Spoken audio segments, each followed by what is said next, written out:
بسم الله الرحمن الرحیم. الحمد لله رب العالمین و صلاة و السلام علی سید الانبیاء و المرسلین و علی آله و صحبه اجمعین. بینندگان عزیز و گرامی، دوستداران شبکه جهانی وصال حق در هر گوشه این گیتی پهناور که هستید، سلام الله علیکم و رحمته و برکاته. باز هم با قسمت دیگری از برنامه حجت بی حجت در خدمت شما عزیزان هستیم و در دو هفته‌ای که گذشت شاهد بودید که در مورد صحبت‌هایی که در شبکه زلالت آخوند ابوالقاسمی و بزش در مورد روایت متواتر در اثبات امام زمان مطرح کرده بودند، مطالبی رو حضرت مولانا عبدالقدوس دهقان ارائه کردن و چون ایشون رفته که مکتب خانه یاد بگیره که این سکون رو زیر کاف میذارن یا سر کاف میگذارن و طبق معمول در حوزه های علمی همه چیز رو زیر کاف میذارن. حالا ایشون رفته مکتب خانه که این مورد رو یاد بگیره. تا که ایشون برمیگرده ما میپردازیم به ادامه اون مبحث 40 روایتی که اینها آورده بودن که صحیح السند هست در اثبات موهوم خیالی امام زمان، این جنایتکار بی‌نظیر تاریخ که یکی از جنایت‌های بزرگش این است که کعبه رو خراب میکنه، مسجد رسول الله صلی الله علیه و آله و سلم رو نابود میکنه و یاران و همسران پیامبر صلی الله علیه و آله و سلم رو از قبرشون بیرون میکنه و به آتش میکشه. این موهوم خیالی رو بارها این تحدی و چالش اهل سنت بود که شما یک روایت صحیح السند در مورد اثبات این جنایتکار و این موهوم خیالی ندارید. اینها نشستن سالها زحمت کشیدن، بیش از 200 تا مرجع و استاد حوزه و دانشگاه در حوزه علمی قم و سایت حضرت ولی العصر کشف الله سره اومدن و 40 روایت آوردن. احمد جان اگر این صفحه رو نشون بده، این صفحه سایت این هاست که 40 روایت صحیح السند در اثبات امام زمانشون از کتاب‌های شیعه و سنی و ما این روایت ها رو بررسی کردیم و تعداد زیادی از این روایت ها رو جعلی بودن و باطل بودن این روایات رو ثابت کردیم و راویانی که تعدادی از کفار و زنادقه هستند که این روایت های جعلی و ساختگی رو در دین رافضه‌گری که در حقیقت مذهب ساخته و پرداخته عبدالله ابن سبع یهودی است آوردن. در برنامه امشب عنوان برنامه خیلی جالب است: علی ابن ابراهیم قمی و پدرش، دو کافر به قرآن.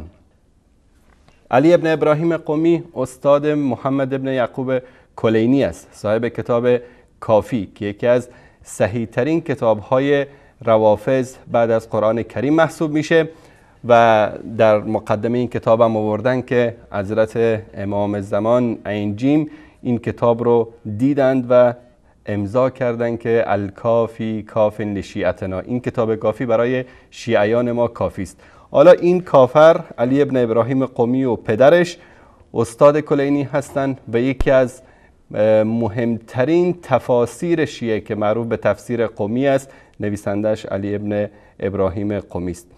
طبق معمول در خدمت حضرت مولانا عبدالقدوس دهقان هستیم، استاد محترم علوم اسلامی که همیشه با سند و با مدرک و از کتب روافض باطل بودن این دین ساخته و پرداخته عبدالله ابن سبع یهودی رو ثابت کردن. جناب استاد خوش آمدید. خدمت شما و تمامی بینندگان عزیز و ارجمند عرض ادب و سلام و وقت بخیر دارم. السلام علیکم و رحمت الله و برکاته. علیکم السلام و در خدمت شما هستم با ادامه مبحث. جزاکم الله خیر. جناب استاد ما الان روایت چهارم رو میخوایم از بین این 40 روایت بررسی بکنیم. شاید همین سوالی که من کردم قبل از شروع برنامه، چرا روایت چهارم؟ چون که ما رفته بودیم تا روایت 40 بررسی کرده بودیم، البته تعداد زیادی از روایت ها رو. چطور شد که حالا برگشتیم دوباره به روایت چهارم؟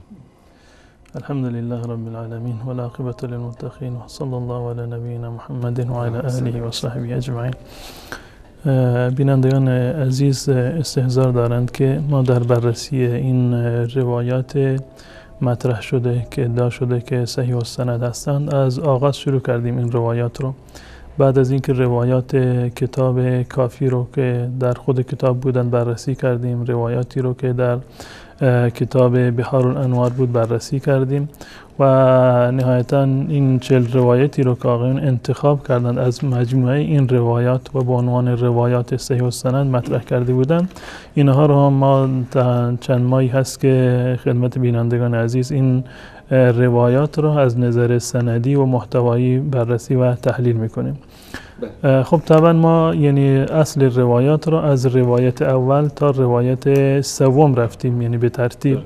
منتها در این روایات به خاطر اشتراکاتی که در سند وجود دارد تعداد زیادی از این روایات در واقع بررسی شدند، بدین معنی که به طور مثال از مجموعه این 40 روایتی که در اینجا هستند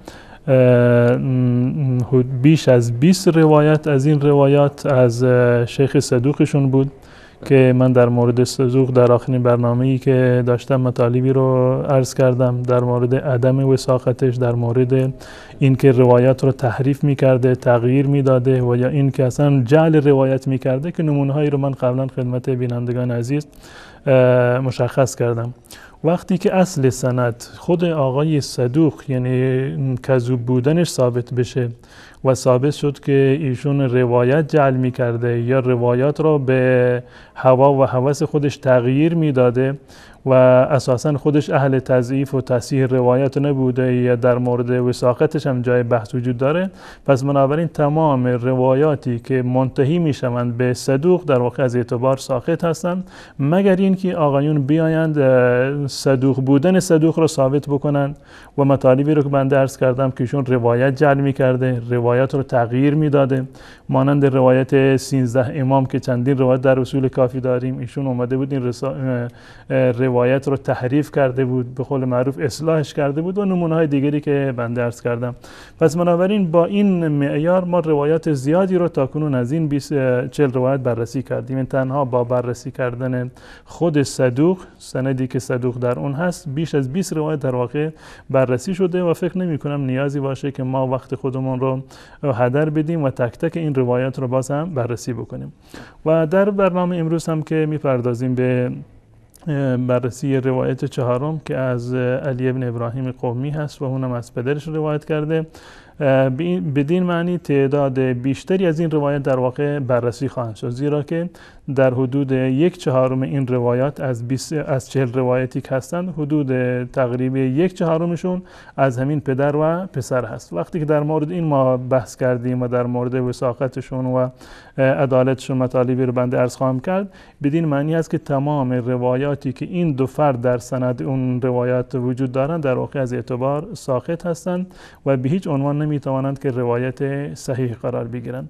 و من فکر میکنم که به همین اندازه ما بسنده بکنیم، یعنی این 4 روایت رو که اصلی ترین و اساسی ترین روایات در این 40 روایت بودن، با توجه به این که همراه با این 4 روایت تقریبا اکثر این روایت در واقع بررسی سندی شده، دیگه نیازی به این ندارد که ما تک تک تمام این روایات رو خدمت بینندگان عزیز بررسی بکنیم.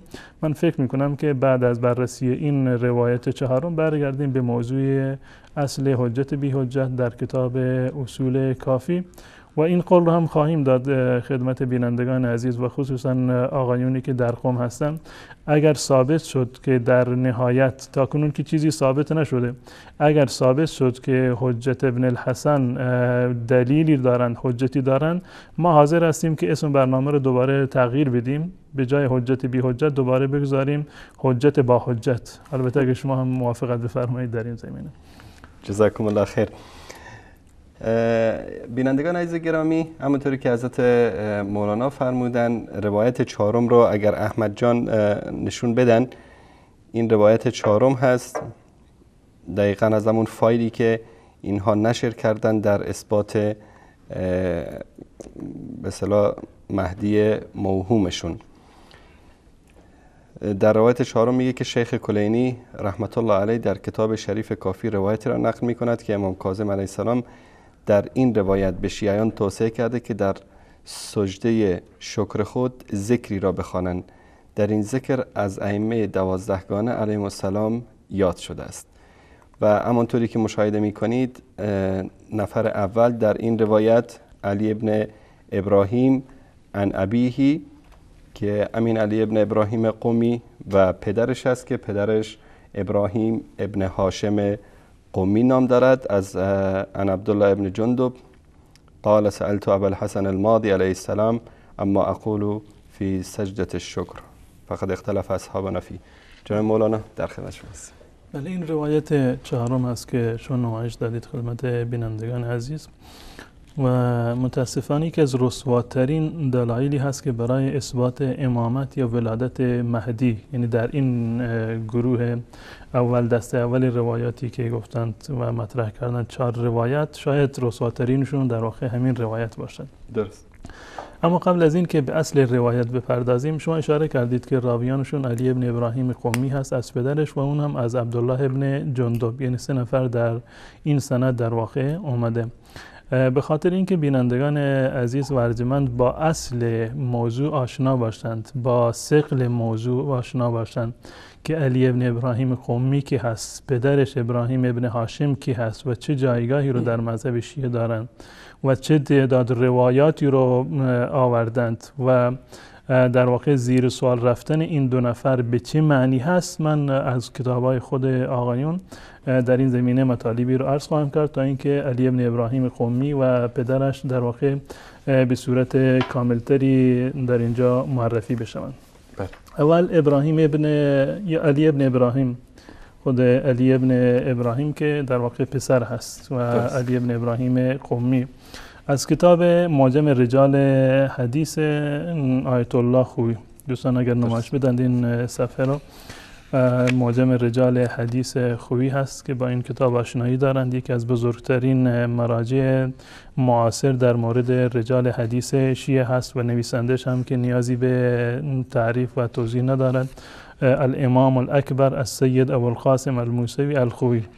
این در جلد 12 هست، این کتابش جلد 12 هست و در مورد علی ابن ابراهیم که فردی هست که شماره 7830 که در اینجا معرفی شده، علی ابن ابراهیم ابن هاشم.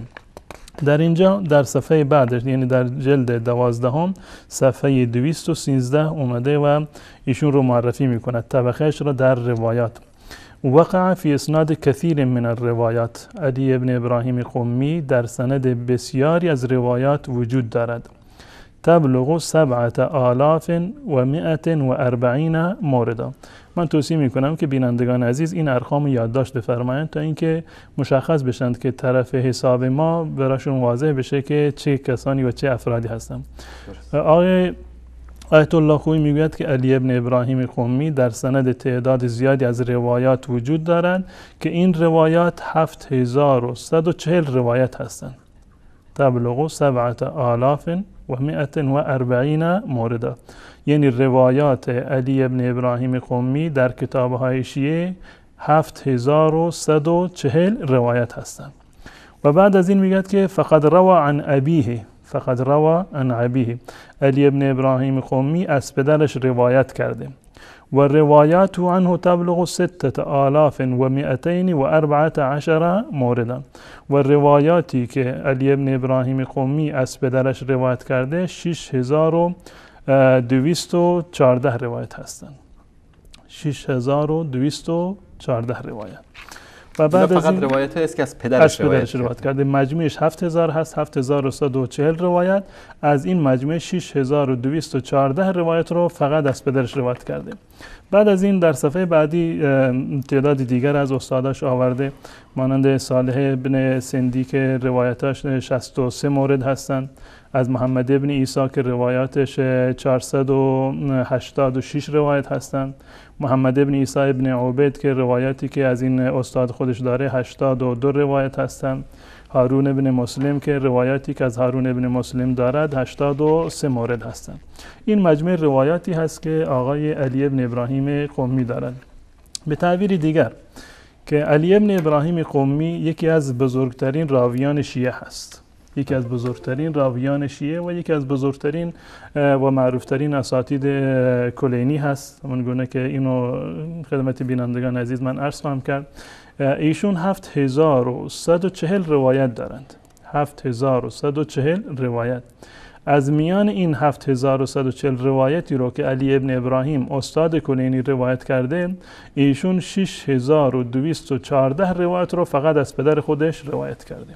فقط از پدر خودش روایت کرده. یعنی مجموعه روایاتی که اگر ما که یعنی 7140 رو این در واقع 6214 رو از اون کم بکنیم، تقریبا چیزی حدود 900 روایت باقی میمونه. یعنی روایاتی که علی ابن ابراهیم قمی دارند از غیر پدرش چیزی حدود 900 روایت یا شاید 920 روایت به این اندازه باشند.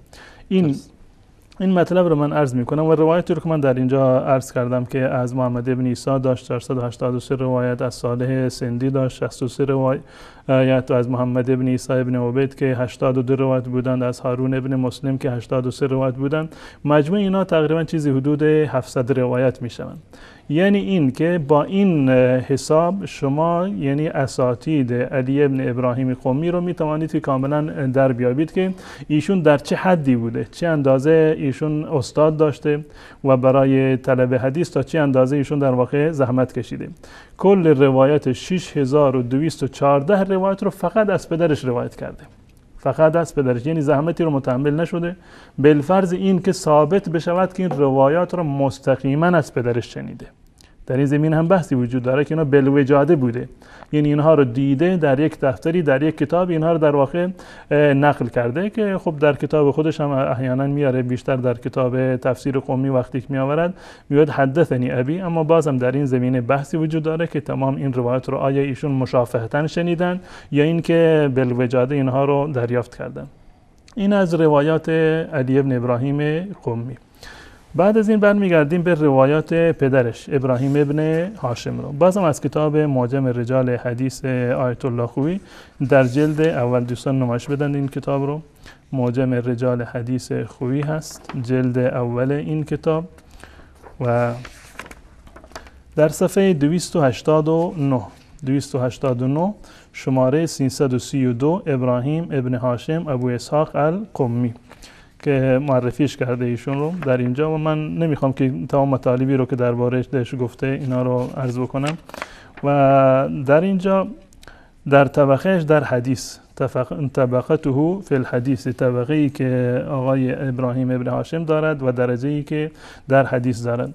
وقع ابراهیم ابن هاشم فی اسناد کثیر من الروایات تبلغ 6414 موردا.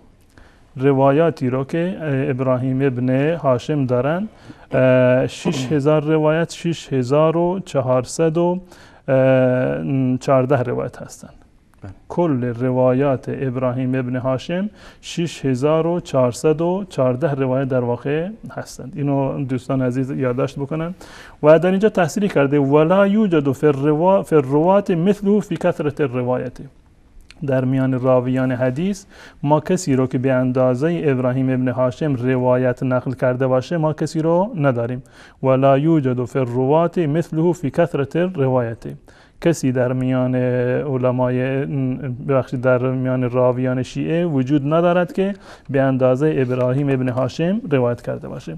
بعد از این در صفحه بعد مثل همون مورد قبلی اومده تعداد دیگر از شاگردان از استادهای علی ابن ابراهیم رو ذکر کرده که یکی از اینها ابن ابی عمر هست و ابن ابی عمر که محمد ابن ابی عمر هست و روایات عنه به هذا العنوان تبلغ که 2921 روایت دارند از این استاد خودش. یعنی چیزی حدود نیمی از روایات فقط از یک نفر هست.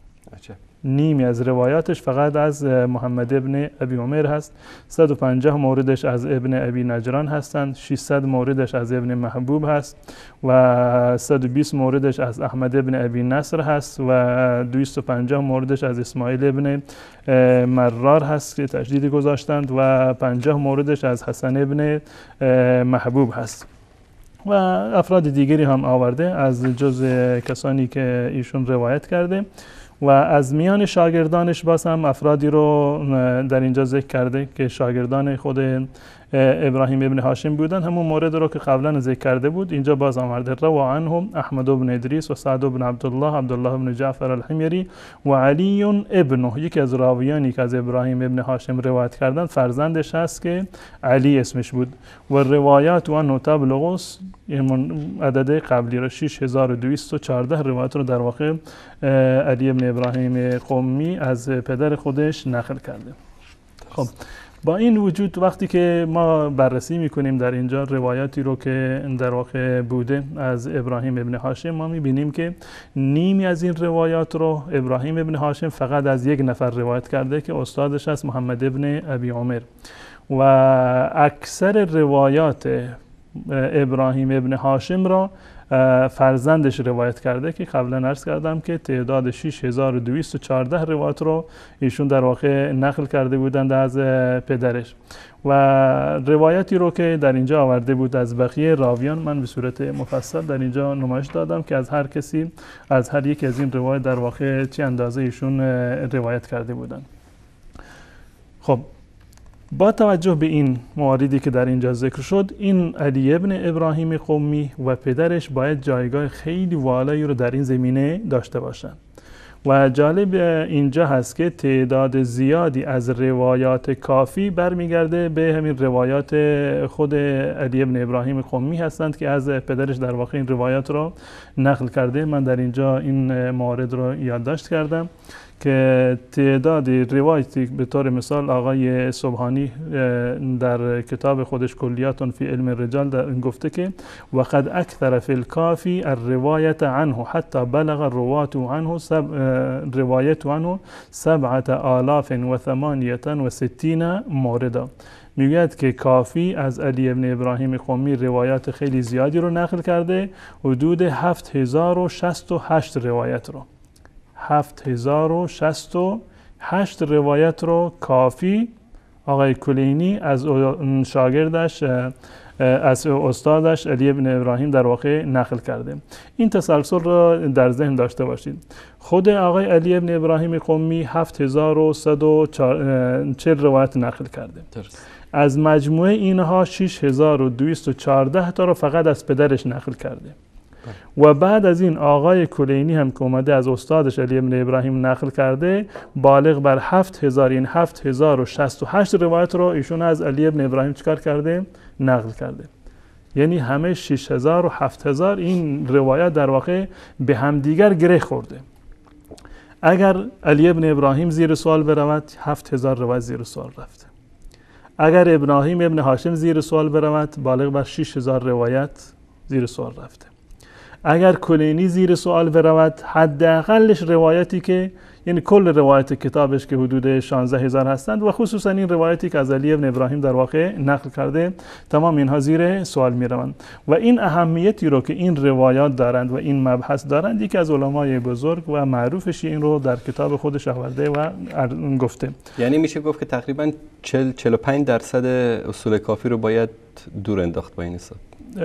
تقریبا یعنی بالغ بر 1/3 کتاب رو کتاب در واقع زیر سوال را از مجموعه 16000 روایت وقتی که 7000 روایتش از یک نفر باشند یعنی حدود 1/3 این روایات رو یا نصف حدود، یعنی با توجه به روایات دیگری که از یکی دیگر از راویان محمد ابن یحیی هست اینا رو وقتی که نگاه بکنید 2/3 روایات کتاب اصول کافی خواهند بود. به هر صورت در کتاب هدایت الابرار الى طریق الائمه الاطهار تعریف العالم المحقق الحکیم المدقق الشیخ حسین ابن شهاب الدین کرکی عاملی هست، متوفی سال 1076 است. ایشون در این کتاب خودش یک مطلبی رو ذکر کرده، فصل سوم هست فی العمل به طریق القدما، در مورد عمل کردن بر طریق قدمایین محدثین قدیمی که در واقع جز اخباریان بودن، کاری به صحت و سقم روایت نداشتند یا این اصطلاحات محدثین رو در واقع نداشتند. در این کتاب در صفحه بعدش یک مواردی رو در اینجا ذکر میکنند و در صفحه 201 از این کتاب در صفحه 201 یک مطلبی را آورده. بعد از این یک مطالبی رو می آورد و ذکر می کند که متقدمین چه روشی رو داشتن در برخورد با روایات و متأخرین چه روشی رو در پیش گرفتن و نقد می کند که این روش متأخرین روش مناسبی نیست که حدیث رو تقسیم کردن به حدیث صحیح و حسن و بقیه موارد. در نهایتا این حرف رو در اینجا می زند: ولیت شعری، کاش که من می دونستم، کاش کسی به من این مطلب را می گفت: ایت حجت لمن یطرح روایت ابراهیم ابن هاشم، کسانی که روایت ابراهیم ابن هاشم را رد می کنند چه دلیل و برهانی دارند؟ کسانی که میخواند روایات ابراهیم ابن هاشم را روایت بکنند که بالغ یعنی حدود 6400 روایت هستند، چه حجتی دارند؟ ایت حجت لمن یطرح روایت ابراهیم ابن هاشم لزعمه انها حسنتون، گمان میکنه که اینا حسن هستند این روایات، چون که حسن هستند پس بنابراین باید دور انداخته بشوند. لا تصلح لرفع حکم الاصل المظنون مع ان ردها، این نقدی هست، میگه کاش که این کسانی که این حرف زدند خب چه دلیلی رو دارن. این جوابش رو میداد که مع ان ردها یوجب الطعن فی ولده علی ابن ابراهیم، رد کردن روایات ابراهیم ابن هاشم مساوی هست با طعن وارد کردن در پسرش، مساوی هست با طعن وارد کردن در پسرش.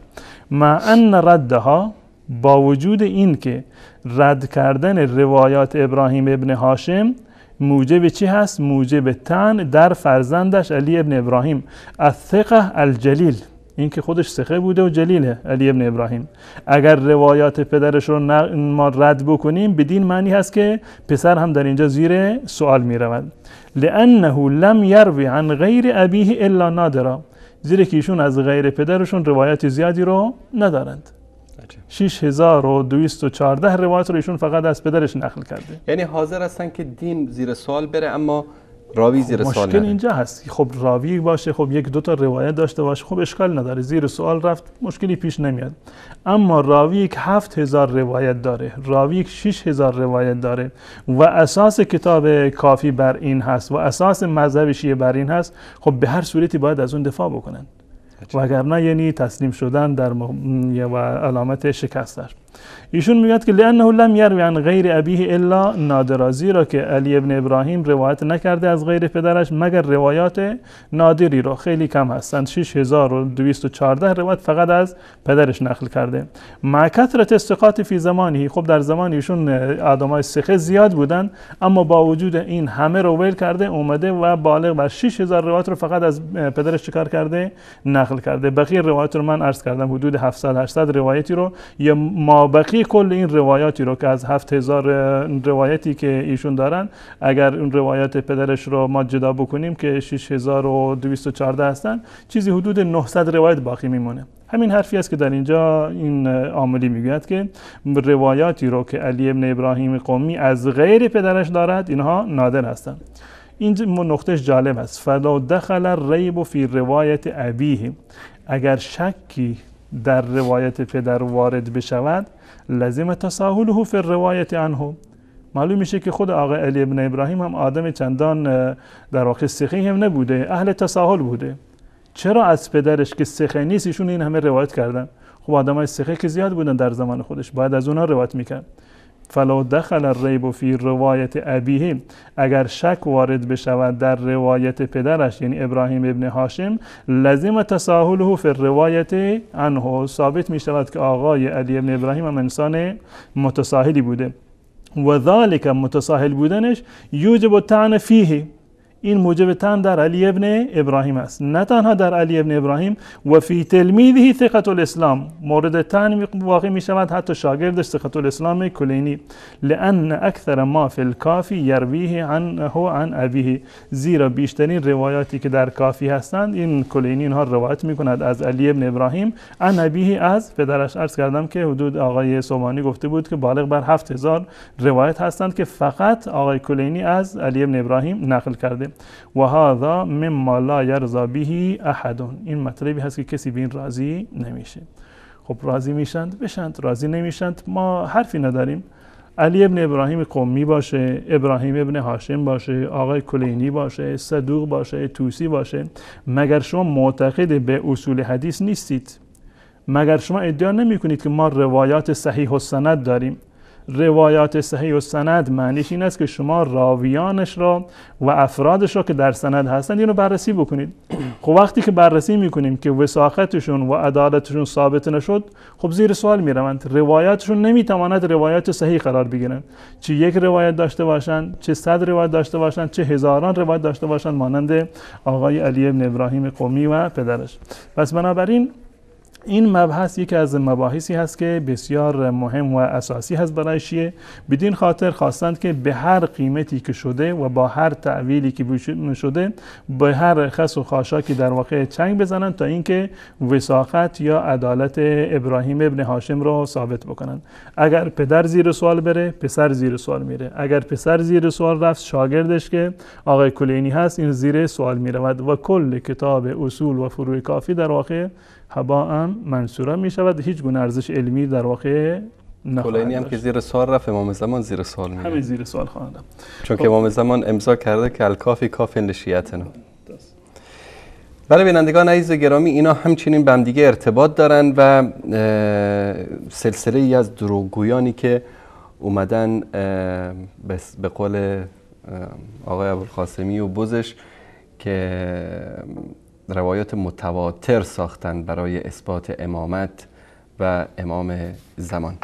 خب این روایت اول و الان یک سری من قبل از این که بریم دنبال سند روایت، این فقط توضیحاتی بود درباره علی ابن ابراهیم قمی و پدرش و جایگاهی رو که در این مورد دارند، یعنی کثرت روایاتی که دارند که هیچ راوی از راویان شیعه به قول آقای خویی به پای ابراهیم ابن هاشم در واقع نمیرسند.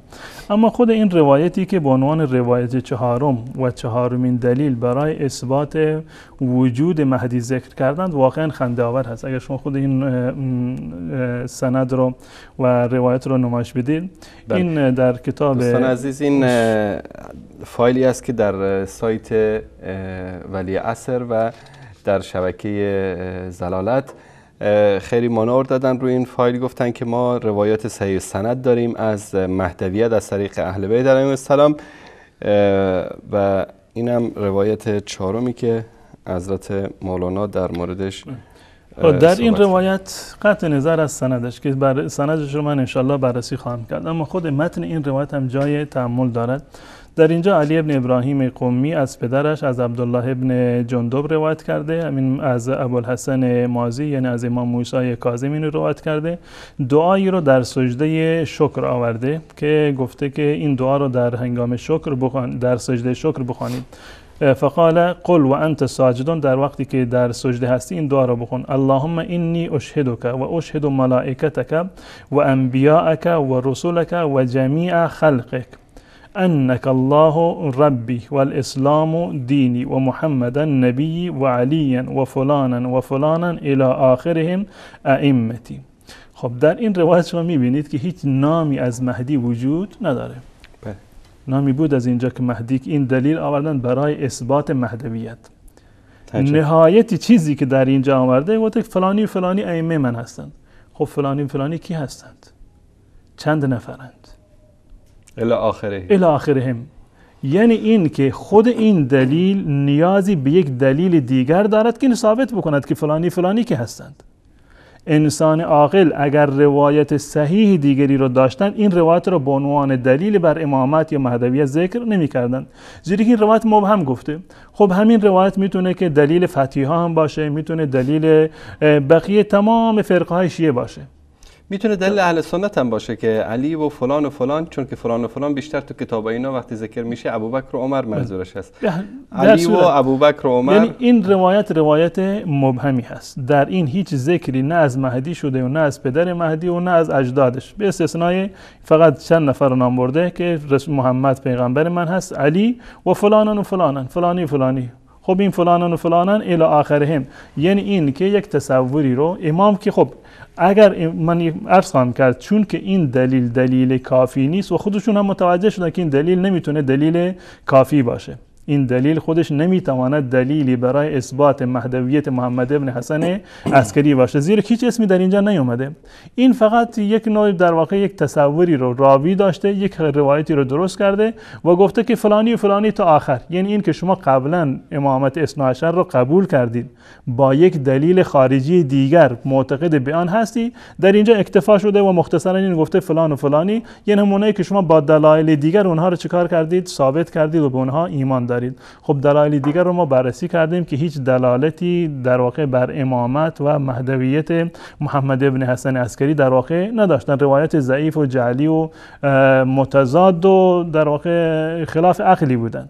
این روایت به هیچ عنوان به فی ذاته و به تنهایی نمیتواند دلیل بر مهدویت باشد. خودشون متوجه شدند خب این یک پیرایه دیگر به این روایت چسبوندن، در ادامه این مطلب آوردند اینو که و نقطه دیگر در اینجا جالب هست. در صفحه بعدش از این پرینتی که بنده گرفتم بعد از این که روایت رو ترجمه کردن و جالب اینجا هست که در خود ترجمه فکر کنم این فلانی فلانی رو آوردن. در ترجمه میگوید که محمد صلی الله علیه و آله پیامبر من و علی و فلانی و فلانی. در اینجا دیدند که خب فلانی فلانی دیگه معنی نداره، داخل پرانتز گفتن نام همه ائمه را بیاورد. خودتون از طرف خودتون نام ائمه را بیاورید. امام در اینجا نیاورده. در اینجا هیچ اشاره نشده که این اختصاری که در اینجا آمده از مال عبدالله ابن جندب باشه، بلکه خود امام در واقع این را گفته. خب فلانی فلانی شاید امامان نمیدونم فتحیه باشند، واقفیه باشند یا هر کسی دیگر میتواند که دلیلش باشه. همین روایت را جالب است در اینجا گفته که علامه مجلسی سند این روایت را به خاطر وجود ابراهیم ابن هاشم در سند حسن دانسته است. به خاطر وجود ابراهیم ابن هاشم در سند حسن دانسته است. آنجا که میگوید الحدیث السابع عشر حسن، مرآة العقول جلد 15 صفحه 135. خب این خودش تنازل هست، تضاد هست با این تعریفی که شما قبلا آوردید. البته تعریفی رو برای حدیث صحیح ذکر نکردن. حدیث صحیح یعنی روایتی که یک امامی عادل از مثل خودش تا معصوم رو چکار بکند؟ نقل بکند. امامی عادل. اگر این امامی عادل نبود، امامی بود اما از درجه عدالت پایین تر بود، یعنی در ممدوح بود، این در واقع روایت می شود روایت حسن. یعنی این که خود آقای مجلسی در واقع قبول کرده که ابراهیم ابن هاشم در واقع روایتش نمی تواند صحیح باشد. یعنی آقای مجلسی این حرفی که در اینجا آوردن معنیش اینه که از دیدگاه مجلسی روایات ابراهیم ابن هاشم نمیتوانند که صحیح قرار بگیرند، زیرا که وثاقت یا به تعبیر همون عدالت ابراهیم ابن هاشم از دیدگاه علامه مجلسی در واقع ثابت نیست. به این خاطر گفته که این روایت حسن هست. اما خب شما آورده بودید این روایت را به عنوان روایت صحیح السند. صحیح السند با روایت حسن متفاوت هستند، فرق میکنند.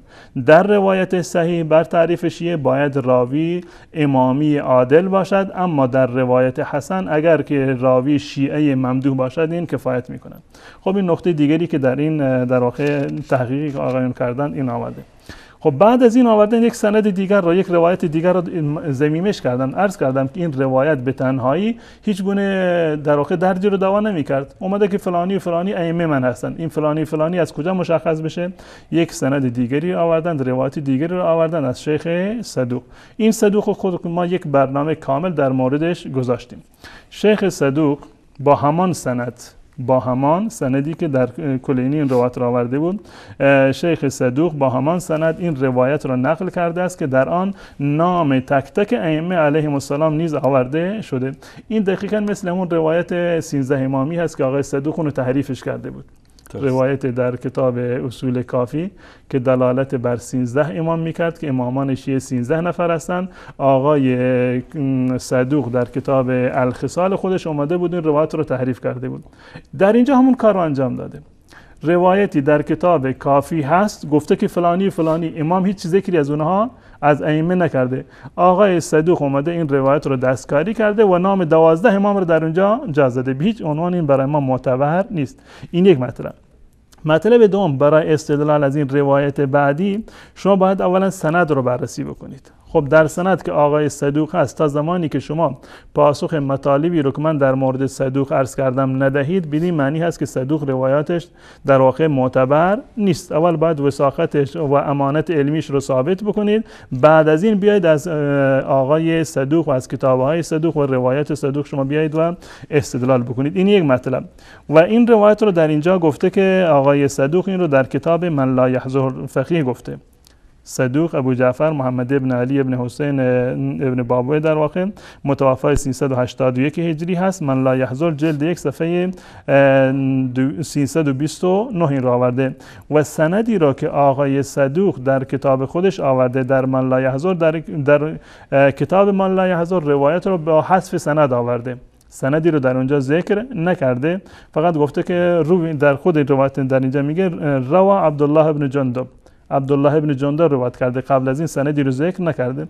منتها در کتابش گفته که روایاتی رو که من از عبدالله ابن جندب ذکر کردم اینو از طریق استادش از محمد ابن علی که معروف است ماجیلوه، اونم از علی ابن ابراهیم قمی از پدرش و از عبدالله ابن جندب. جالب این است که خود صدوق عرض کردم که اگر تمام راویانش صحیح باشند و ثقه و عادل باشند، خود صدوق در موردش حرفای خیلی زیادی هست که اونو باید پاسخ گفته بشن. اضافه بر این استادش هم، استاد خودش که محمد ابن علی هست ماجیلوی هست، این هم هیچ گونه توثیقی رو نداره. عجب. در کتاب‌های رجالی هیچ کسی استاد صدوق را که با این سند که میگه همان سند هست که از عبدالله ابن جندب هست، هیچ کسی در واقع این فرد را توثیق نکرده و یک انسان مبهمی هست در این زمینه.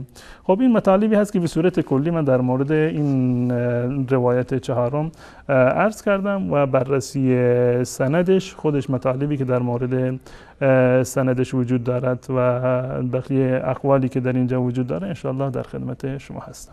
جزاکم الله خیر.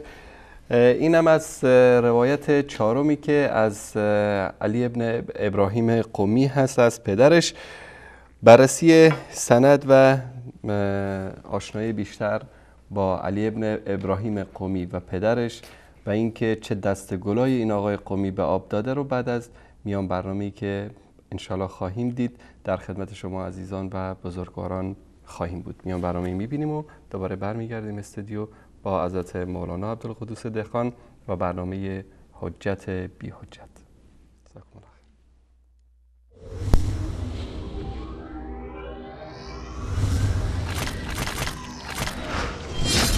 امام زمان قاتل و آدم کش.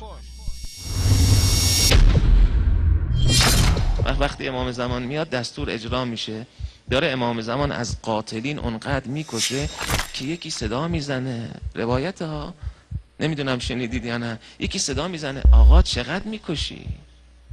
حضرت نمیدونم از کجاها دارن دیگه، اینا عنده مواریث الانبیا، هرچی از گذشته ها بوده پیش امام زمانه، در میاره کفش خونی امام حسینو، میفرماد هرچی بکشم به اندازه خونی که رو این نعل نشسته نمیشه.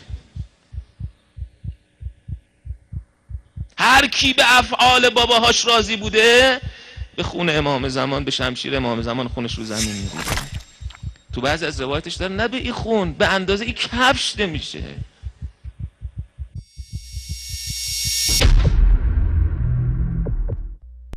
امامان اهل بیت همیشه از اصحاب خود شکایت داشتند و حتی آنان را مورد لعنت قرار داده و از آنان بیزاری جستند، چرا که اصحابشان آنان را مورد آزار قرار داده و به ایشان بدی و خیانت می‌کردند، حال آنکه اظهار می‌داشتند که شیعه آنان هستند. علی رضی الله عنه از ایشان چنین شکایت می‌کند: آنان در سخن و کردار خود وفا و پیمانی ندارند و در اختلاف و تفرقه هستند. به ما میگویند قلوبشان با ماست، اما شمشیرهایشان علیه ما کشیده شده است. این حال یاران علی رضی الله عنه در زمانشان بود و به سبب لعن ایشان سلسله پیمان شکنی و خیانت در میان آخوندان شیعه نه تنها تا به امروز بلکه تا روز قیامت نیز ادامه خواهد داشت. بنابراین هنگامی که امام زمانشان می آید شروع به کشتن علما و آخوندان شیعه می کند و انتقام جدش را از ایشان میگیرد. بشنوید که آیت الله مجتهدی تهرانی پرده از این حقیقت برداشته و میگوید امام زمان اینقدر از آخوندها میکشد که نهر خون جاری میشود.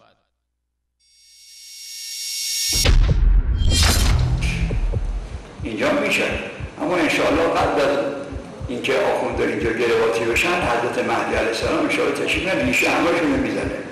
اینقدر میکشه از آخوندها که نهر آخوند جاری میشه. روایت داره حضرت مهدی علیه السلام تشریف بیاره اینقدر از ماها میکشه شما که دیگه حساب نداره آخونده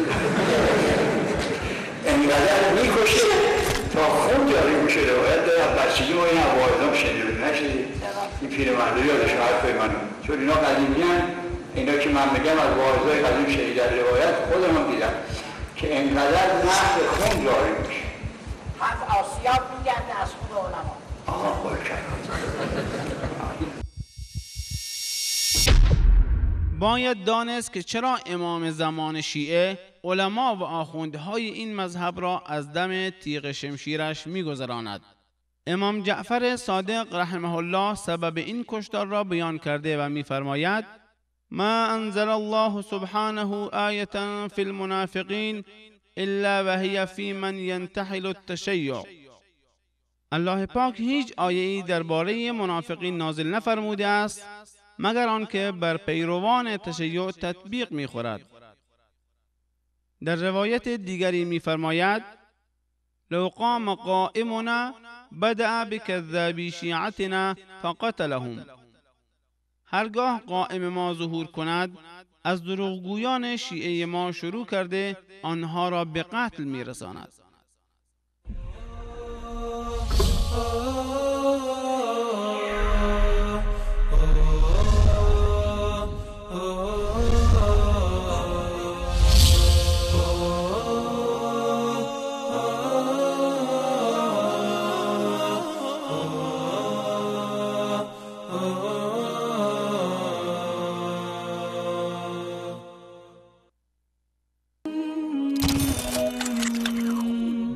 وصال حق در تلگرام.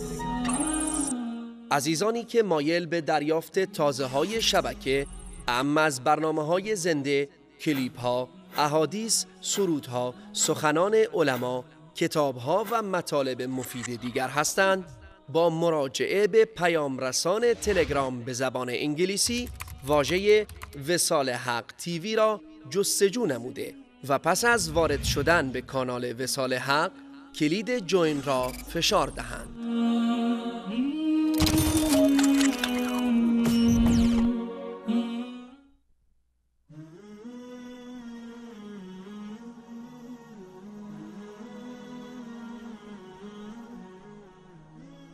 بنده احمد عزیز افغان از تورنتو از کانادا زنگ زدیم. من مریم هستم از فرانسه. امیر حسین هستم از بلژیک. من از شهر جرمنی گپ میزنم. من از سوئد زنگ میزنم، ایرانیم. من خواهر شما هستم، از اروپا و شما زحمت دادم. سلام علیکم، بنده عباس هستم از انگلستان مزاحم حضورتون میشم. جناب آقای انصاری. من محمد هستم از لندن.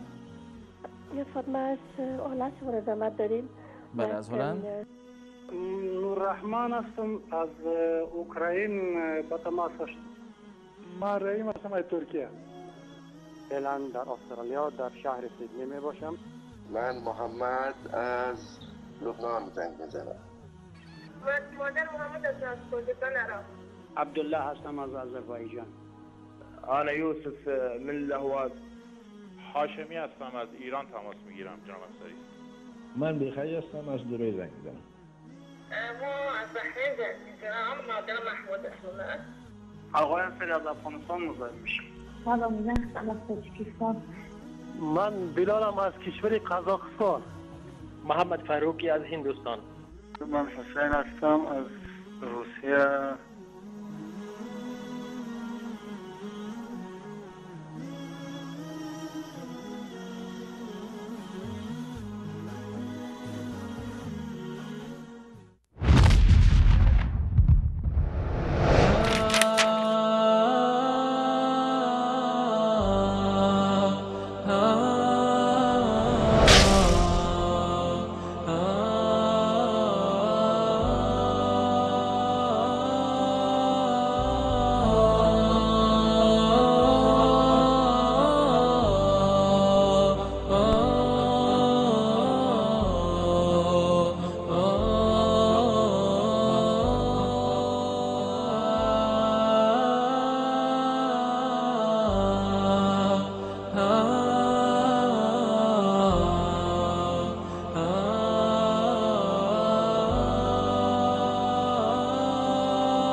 با سلامی دوباره خدمت بینندگان عزیز و گرامی، با حجت بی حجت در خدمت شما عزیزان هستیم و امشب نوبت علی ابراهیم قمی و پدرش هست. همونطوری که جناب مولانا فرمودن، علی ابن ابراهیم قمی بیش از 7140 روایت داره و 6214 روایت رو از پدرش کرده که 7068 روایتش فقط از بین 16000 روایت کتاب کافی است، که میتونیم بگیم که یکی از روات درجه یک مذهب شیعه است و خیلی از اساسات و ارکان این دین ساخته و بافته عبدالله ابن سبع یهودی از طریق همین شخص روایت شده.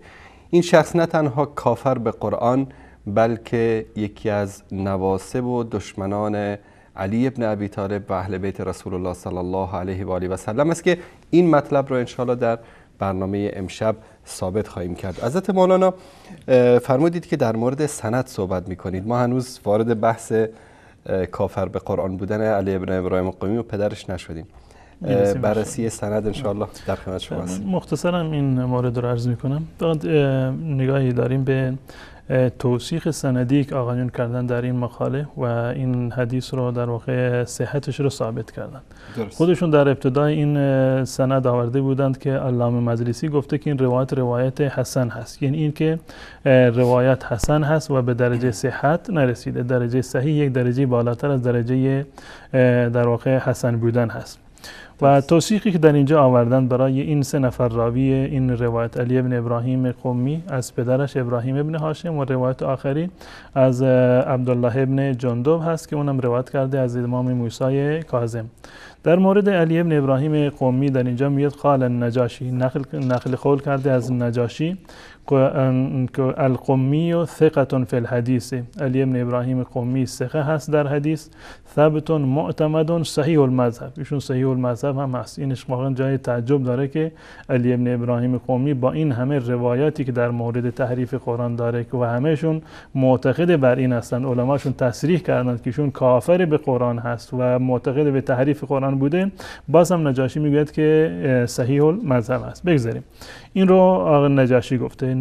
و در مورد فرد دوم ابراهیم ابن هاشم که پدر آقای علی ابن ابراهیم است، در اینجا نقل قول کرده از سید ابن طاووس. سید ابن طاووس در سندی که ابراهیم ابن هاشم در سلسله آن وجود دارد گفته و روات الحدیث ثقات بالاتفاق، راویان این حدیث که در سندش ابراهیم ابن هاشم هست گفته که همشون بالاتفاق چیکار هستند؟ اینا ثقه هستند و این هم نقل کرده از معجم رجال حدیث جلد 1 صفحه 291. این راوی دوم هست. راوی سوم قال الشیخ کوفی ثقة، شیخ توسی میگوید که وی اهل کوفه و مورد اعتماد و اطمینان است. اینم نقل قول کرده از معجم رجال حدیث. خب در اینجا ما دیدیم که کسانی رو که آورده به عنوان دلیل برای وثاقت یا توثیق کردن این افراد را 3 نفر بودند. یکی نجاشی هست متوفای 450 هست و دیگری شیخ توسی هست متوفای 460 هست و دیگری سید ابن طاووس هست که متوفای 664 هست، یعنی در قرن 7 زندگی میکرده.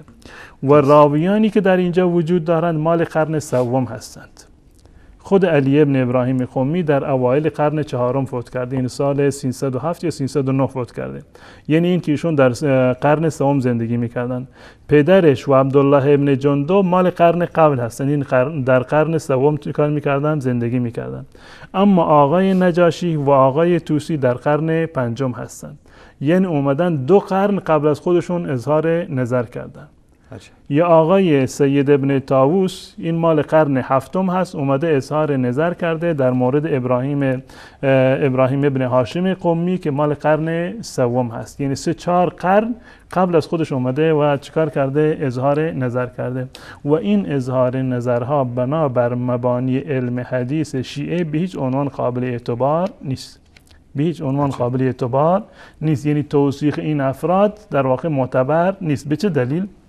به دلیل این که علمای شیعه در مورد تأیید وثاقت یا اینکه مثلا حرف چه کسی قبول می شود، البته قبل از این که اینا گفتند که ثقه هستند، ثقه بودن به معنی عادل بودن نیست. حر عاملی اینو دیگه کاملا توضیح داده. ثقه بودن به معنی عادل بودن نیست و در روایت صحیح عادل بودن شرط هست، امامی عادل باشد، بحثی از ثقه نیست و ثقه بودن به معنی عادل بودن نیست. پس بنابراین اگر میخواید واقعا بنابر مبنای علمی بیایید و صحت یک حدیثی رو ثابت بکنید، لازمش این است که ابتدا عدالت راوی رو ثابت بکنید، نه وثاقتش رو، زیرا که نزد شیعه وثاقت یک راوی به معنی عادل بودن نیست و این حرف حر عاملی هست. این مطلب اول. مطلب دوم این که در باب توثیق آن توثیقی معتبر هست که و شرط قبول توثیق معاصرت هست، یعنی باید هم عصر هم دیگر باشند، در مورد دیگر هم تعریفی کرده باشند، حرفی رو زده باشند، حرفشون قابل قبوله. من شما رو دیدم هر جا برم تعریف بکنن که آقای انصاری چنین و چنان هست، خب حرف من در واقع از روی مشاهده بوده. اما از یک فردی رو که 3-4 قرن قبل از من هست من بگویم که فلانی چنین و چنان هست، خب من اون ندیدم، پس بنابراین حرفم از این جهت معتبر نیست. حتما باید سندی برای حرف خودم داشته باشم.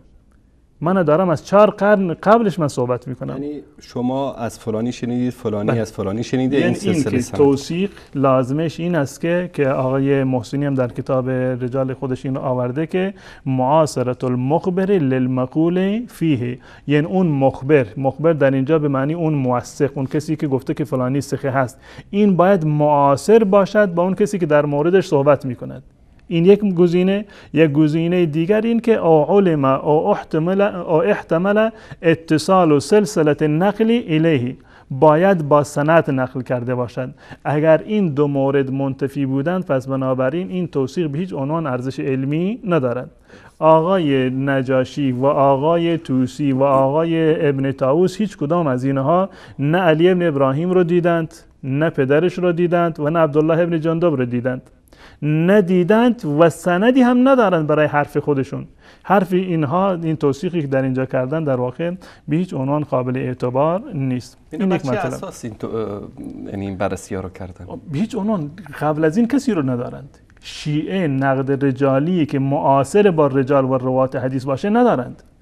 عجب. به هیچ عنوان چنین چیزی در کتاب شیعه وجود نداره. بدین خاطر است که از قدیمی ترین کتبشون که میان استدلال میکنن، چه رجال نجاشی باشه یا کشتی باشه یا رجال طوسی باشه، این چند قرن بعد از در واقع هستند و خودشون هم آمدند و جالب است که این نقطه را گفتند که یکی از شروط قبول توثیق این است که باید حتما معاصر باشند یا اینکه سندی برای این حرف خودش داشته باشه، که آقای نجاشی و طوسی و ابن طاووس که هیچی به جای خودش، حتی اونها که در قرن پنجم بودن برای حرف خودشون سند ندارند، بدون سند در واقع چنین توثیقی رو گفتن. این یک مطلب. مطلب دیگری که در اینجا واقعا یعنی نهایت ضعف این آقایون رو میرساند، نهایت افلاسشون رو در باب حدیث میرساند، اونم در مورد ابراهیم ابن هاشم. ابراهیم ابن هاشمی که بالغ بر 6000 روایت رو در واقع نقل کرده، بالغ بر 6000 یا 6400 اندی روایت رو نقل کرده، در موردش هیچ گونه توثیقی وجود ندارد. در مورد ابراهیم ابن هاشم هیچ گونه توثیقی وجود ندارد، به خاطر اینها مجبور شدن از یک کسی بیان نقل بکنند در قرن هفتم. عجب. خب ابراهیم ابن هاشم در قرن سوم بوده، قرن سوم که کسی رو پیدا نکردند، قرن چهارم، پنجم، ششم، در این 4 قرن هیچ کسی پیدا نشد که بگوید که ابراهیم ابن هاشم چیکار بوده، ثقه بوده، آدم خوبی بوده. اومدند از قرن هفتم اون کسی که متوفی سال 664 هست، اونم یک حرف اجمالی رو گفته، یک حرف اجمالی رو گفته که خود این حرف جای اشکال داره، هم در مورد ابراهیم ابن هاشم و هم در مورد محمد ابن موسی متوکل که در همین سند وجود داره که آقای ابن طاووس در موردش گفته که تمام رجال ثقه هستند به اتفاق. این یک نقطه. این نقطه رو دوستان اگر نمایش بدن دوباره همین یا این صفحه رو یا صفحه مانیتور در اینجا میاد که و روات الحدیث ثقات بالاتفاق. ابن طاووس گفته، ابن طاووس عرض کردم متوفی سال 664 است. ابن طاووس گفته راویان حدیث ثقات بالاتفاق. به اتفاق چیکار هستند؟ بالاجماع ثقه هستند. خب این اجماع یا اتفاق یعنی چی؟ اتفاق یا اجماع یعنی چی؟ یعنی این که من و شما در یک جای اتفاق نظر داریم. خب این نظرمون یک جای بیان نکردیم، تا زمانی که من و تو اظهار نظر نکنیم از کجا متوجه میشه که من و شما اتفاق نظر داریم؟ اجماعی داریم. یعنی در این 400 سال کسی اظهار نظر نکرده؟ کسی اظهار نظر نکرده در مورد ابراهیم ابن هاشم. اون وقت آقای ابن طاووس اومده گفته که ابراهیم ابن هاشم در واقع ثقه هست بالاتفاق و روات الحدیث ثقات بالاتفاق. متفق علیه. بله متفق. و جالب اینجا است که خود شاگردش اومده علیه استاد حرف زده. علامه هلی شاگرد ابن طاووس هست. درست. هلی شاگرد ابن طاووس است. ابن طاووس میگه در یک سندی که آقای ابراهیم ابن هاشم در اون هست، رجال حدیث همه ایشون ثقه هستند بالاتفاق، یعنی اجماع نظر هست در این زمینه. اما آقای هلی اومده بعد از استاد خودش میگه که من هرچی گشتم کسی رو پیدا نکردم که در مورد ابراهیم ابن هاشم اظهار نظر کرده باشه. هلی اینو کجا میگه؟ در کتاب خلاصه الاقوال خودش، و من این رو از کتاب معجم رجال حدیث که قبلا نمایش دادم این خدمت بینندگان عزیز عرض میکنم. این کتاب معجم رجال حدیث هست که قبلا این رو نمایش دادم خدمت بینندگان عزیز. از آیت الله خویی هست، امام اکبر آیت الله خویی، جلد اول هست و در صفحه 291 چند نقطه رو در اینجا ذکر کرده. اول یک نقطه رو ذکر کرده در این که نقل قول کرده از کشی که آیا آقای ابراهیم ابن هاشم از اصحاب رضا بوده یا اینکه نبوده. اگر اشتباه نکنم در مورد بحث اولش یکی کشی گفته که ابراهیم ابن هاشم از اصحاب امام رضا هست و در این زمینه نجاشی نظر متفاوتی رو داره و بعد از این اومده آقای خویی اظهار نظر کرده در این زمینه. نقطه دوم در اینجا میگه الثانی، نقطه دومی که میخواد بیان بکنند، ان العلامه فی الخلاصه، علامه یعنی هلی در کتاب خلاصه و خلاصه الاقوال خودش که در مورد رجال هست میگه که لم اقف لاحد من اصحابنا على قول فی القدح فیه ولا على تعدیل بالتنسیس. میگوید که من از میان اصحاب خودمون کسی رو پیدا نکردم که در مورد ابراهیم ابن هاشم حرف بدی رو زده باشه، قدحی وارد کرده باشه، یا این که ایشان را عادل دانسته باشد به تنسیسی که صراحتا این حرف رو بیان بکنه. هیچ کسی از علمای ما یعنی تا قرن هفتم تا زمان علامه هلی در مورد ابراهیم ابن هاشم اظهار نظر نکرده که ایشون مطعون هستند یا اینکه ثقه هستند، عادل هستند. هیچ کسی در این زمین اظهار نظر نکرده. و روایات عنه کثیرتون، منتها روایاتی که آقای ابراهیم ابن هاشم داره خیلی زیاد هستند. و الارجح قبول روایاتی، پس بنابراین روایتش قابل قبوله. این خودشون یک اصلی رو دارند، هر کسی زیاد دروغ بگه این دلیل بر این است که معتبره، متواتر. هر چی روایاتش بیشتر باشن یعنی این که این فرد از وثاقت بیشتری در واقع برخوردار هست و این در واقع این گونه استدلال کردن یعنی زیر پا گذاشتن تمام مبانی و اصول علمی و اصول عقلی، اگر مبانی و اصول علمی وجود داشته باشه اصلا. به هر صورت خب این نقطه فکر کنم برای بینندگان عزیز کاملا واضح و آشکار است که آقای ابن طاووس میگوید که تمام راویان ثقه هستند بالاتفاق، من جمله ابراهیم ابن هاشم بالاتفاق، یعنی تمام شیعیان و تمام رجالی ها در واقع اظهار نظر کردند و گفتند که ابراهیم ابن هاشم ثقه هست. اما شاگردش که هلی هست میگه که من هیچ کسی رو ندیدم که در مورد استاد ما در مورد ابراهیم ابن هاشم به نص یعنی تصریحاً حرفی رو زده باشه، نگفته باشند که بده، نگفتند که دروغگو هست، نگفتند که ثقه است. هیچ کسی صراحتاً چنین چیزی رو بیان نکرده. این مطلبی هست که در واقع آقایون اومدن از این استدلال کردند بنابر برای اثبات وثاقت ابراهیم ابن هاشم که خودش در واقع متضاده. اولا که هیچ کسی صراحتا نگفته که ابراهیم ابن هاشم ثقه هست و این اتفاقی رو که آقای ابن طاووس ذکر کرده یک دروغی بیش نیست، هیچ گونه ارزش علمی رو ندارد. بالفرض هم که وجود داشته باشد که نیست، بالفرض اگر این رو به معنی توثیق هم حساب بکنیم، این توثیقی که 4 قرن فاصله داشته از نظر علمی قابل اعتبار نیست و بیچ اونان قابل قبول نیست. اما به خاطر اینکه من یه مقدار بیشتر من دفاع بکنم از آقایونی که این مقاله رو نوشتم، قول آیت الله خویی رو در اینجا میآورم. ایشون آیت الله خویی در کتاب خودش، در کتاب معجم رجال خودش جلد 1 و صفحه 291 اضافه بر این دلیلی که در اینجا آورده برای توثیق ابراهیم ابن هاشم که آقایون در این مقاله آوردن، 2 دلیل دیگر هم در اینجا آورده و ذکر کرده. من این 2 دلیل رو هم ذکر میکنم.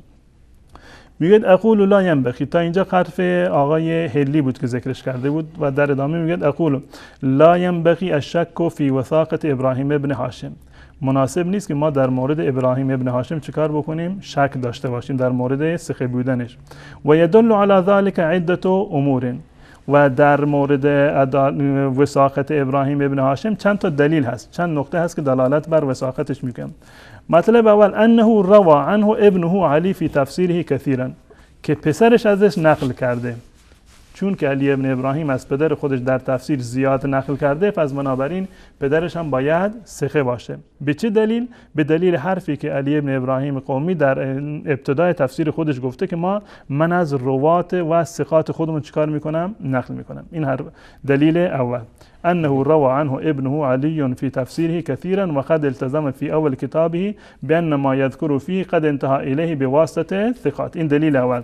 دلیل دوم همین دلیلی هست که آقایون در اینجا ذکر کردن. ان السید ابن طاووس ادعى الاتفاق على وثاقته، ادعای اتفاق کرده، ادعای اتفاق کرده بر وثاقت آقای ابراهیم ابن هاشم در کتاب فلاح السائل خودش و روات الحدیث ثقات بالاتفاق. این مطلبی که آقایون نقل کردن.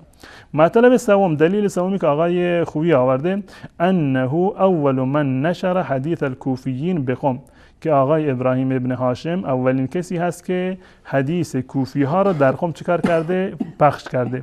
و القمیون قد اعتمدوا علیه، چون که قمی ها بر اون اعتماد کردن، بهش مجال دادن که حدیث بگوید، پس بنابراین چکار هست؟ ایشون ثقه میشوند.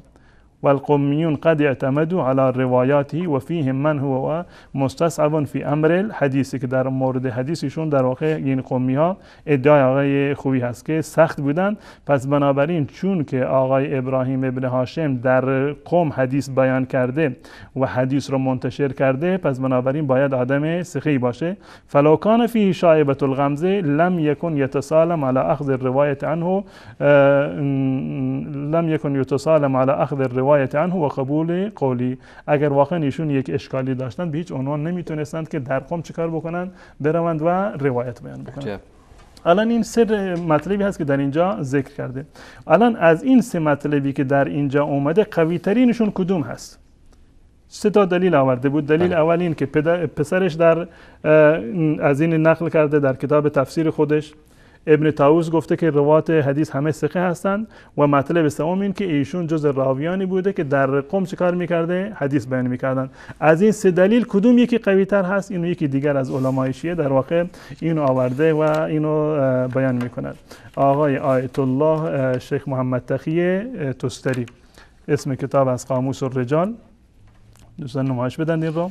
قاموس الرجال تالیف علامه آیت الله العظمی از شیخ محمد تقی تستری هست و در جلد 1 صفحه 332 این مطلب را آورده و درباره ابراهیم ابن هاشم قمی و در آخر این مبحثی که در اینجا دارد، در اینجا در صفحه 337 این مطلب را آورده. هذا ولفق المصنف فی توثیقه امورا. این تعبیرش هم تعبیر جالبی هست. لفقه یعنی به هم دوخته، جمع جور کرده اینا. هذا ولفق المصنف فی توثیقه امورا، یعنی منظورش مامقانی هست که در کتاب خودش تنقیح المقال میگه که آقای مامقانی مصنف در کتاب خودش یک چیزایی رو به هم دوخته در مورد توثیق ابراهیم ابن هاشم. احسنها قول ابنه، بهترین این سه مورد چی هست؟ قولی هست که در مورد پسرش گفته، قولی هست که پسرش گفته در اول تفسیر خودش. المعروف، تفسیر معروفی که هست تفسیر قمی هست که در اونجا گفته و نحن ذاکرون و مخبرون بما انتهى الینا و رواه مشایخنا و ثقاتنا عن الذین فرض الله طاعتهم.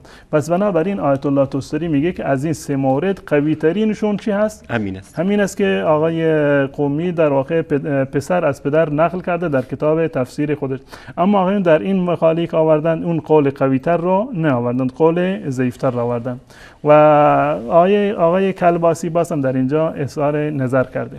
آقای کلباسی در کتاب الرسائل الرجالیه لابی المعالی محمد ابن محمد ابراهیم کلباسی و این کتاب هست در جلد اول این کتاب و صفحه 140 و مورد 13 لفظة الثقة من لسان الروات که راوی گفته باشه که فلانی ثقه هست و در آخر این مطلب را در اینجا می آورد ذکر می کند. وعلى هذا المنوال الحال في ثقاتنا في كلام علي بن إبراهيم بن هاشم حيث إنه قال في أوائل تفسيره. علي بن إبراهيم قومي در أول تفسيرش گفته ونحن ذاكرون ومخبرون بما ينتهي إلينا ورواه مشايخنا وثقاتنا عن الذين فرض الله طاعتهم وأوجب ولايتهم. قول آقای قومی هست در کتاب خودش.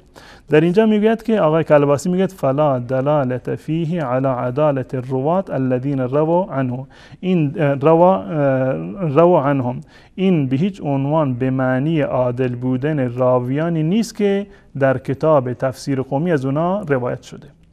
به هیچ عنوان این حرفی که آقای قومی در ابتدای کتابش زده این دلیل بر عادل بودنشون نیست و برای صحیح بودن روایت عادل بودن راوی شرط بود. فلا دلالت فیه علی عدالت والده ابراهیم. پس بنابراین این حرف آقای قمی یعنی علی ابن ابراهیم قمی هیچ گونه دلالتی و اشاری بر عدالت پدرش یعنی ابراهیم ابن هاشم در واقع ندارد.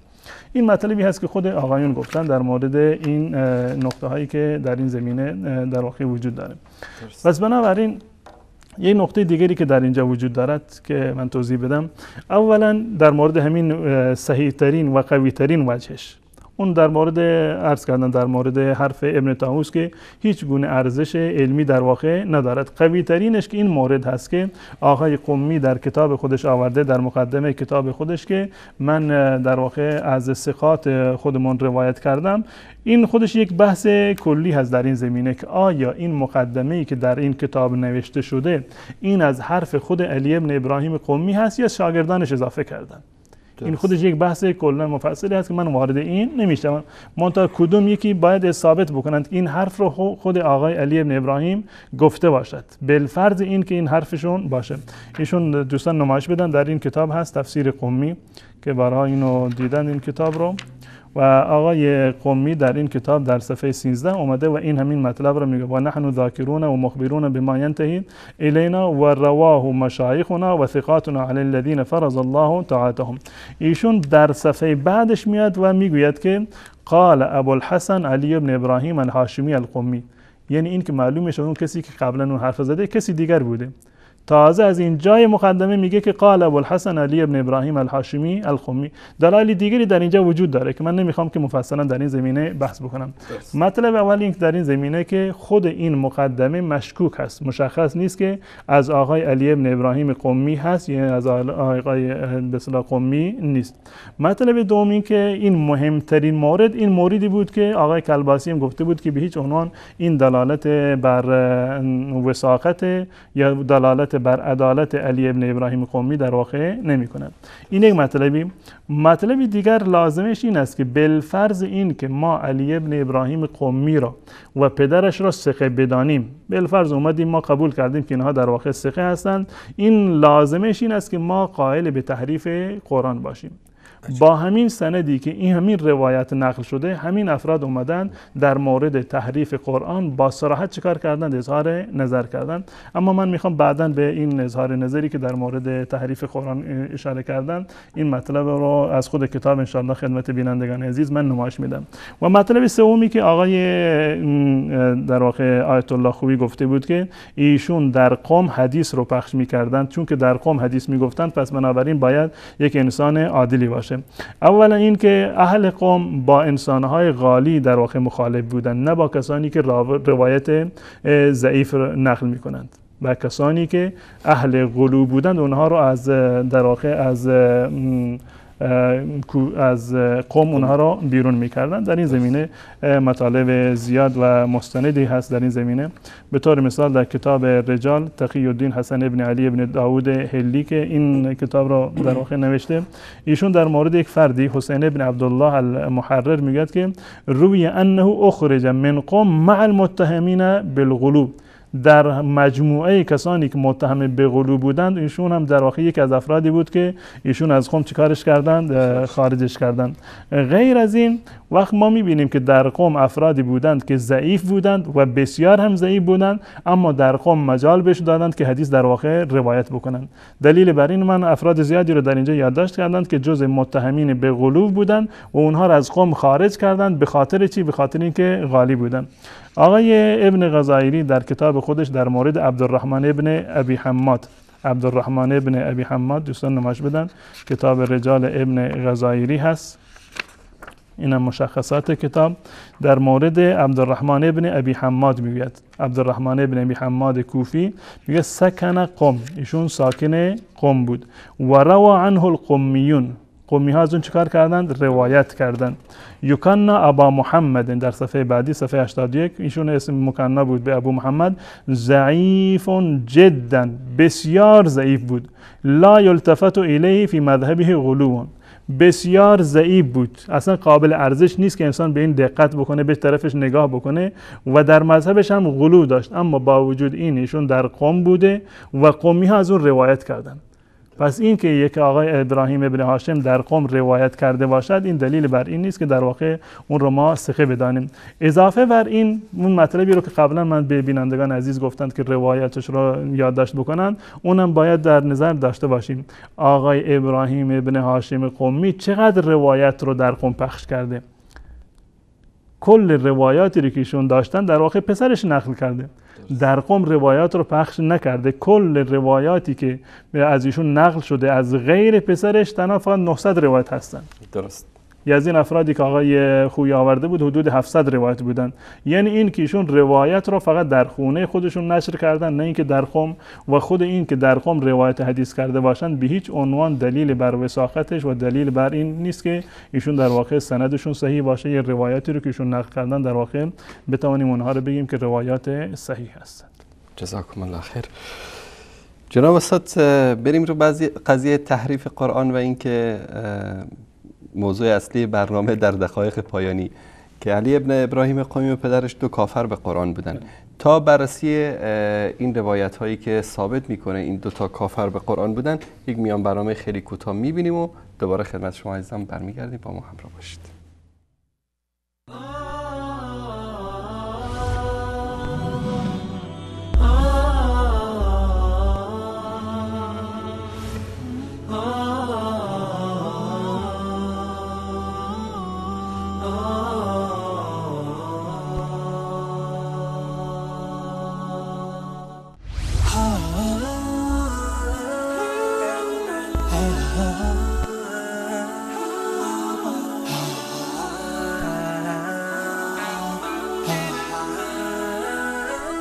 وصال حق، گامی در راستای بیداری.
برای بینندگان عزیز و گرامی، با حجت بی حجت هستیم در خدمت شما عزیزان. علی ابن ابراهیم قمی و پدرش، هر دوتای اینها کافر به قرآن.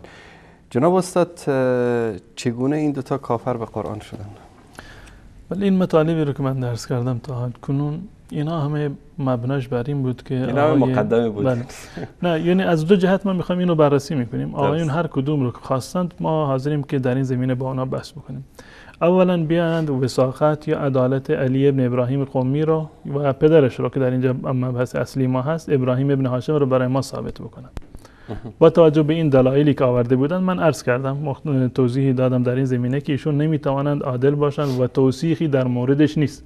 هلی در مورد ابراهیم ابن هاشم گفته که هیچ کسی در موردش اظهار نظر نکرده و صراحتا ایشون ثقه در واقع ندونستند. پس بنابراین ایشون بیان در از میان تمام کتاب‌های رجالی خودشون وثاقت این فرد رو چیکار بکنند؟ ثابت بکنند که چون این کاری امکان پذیر نیست.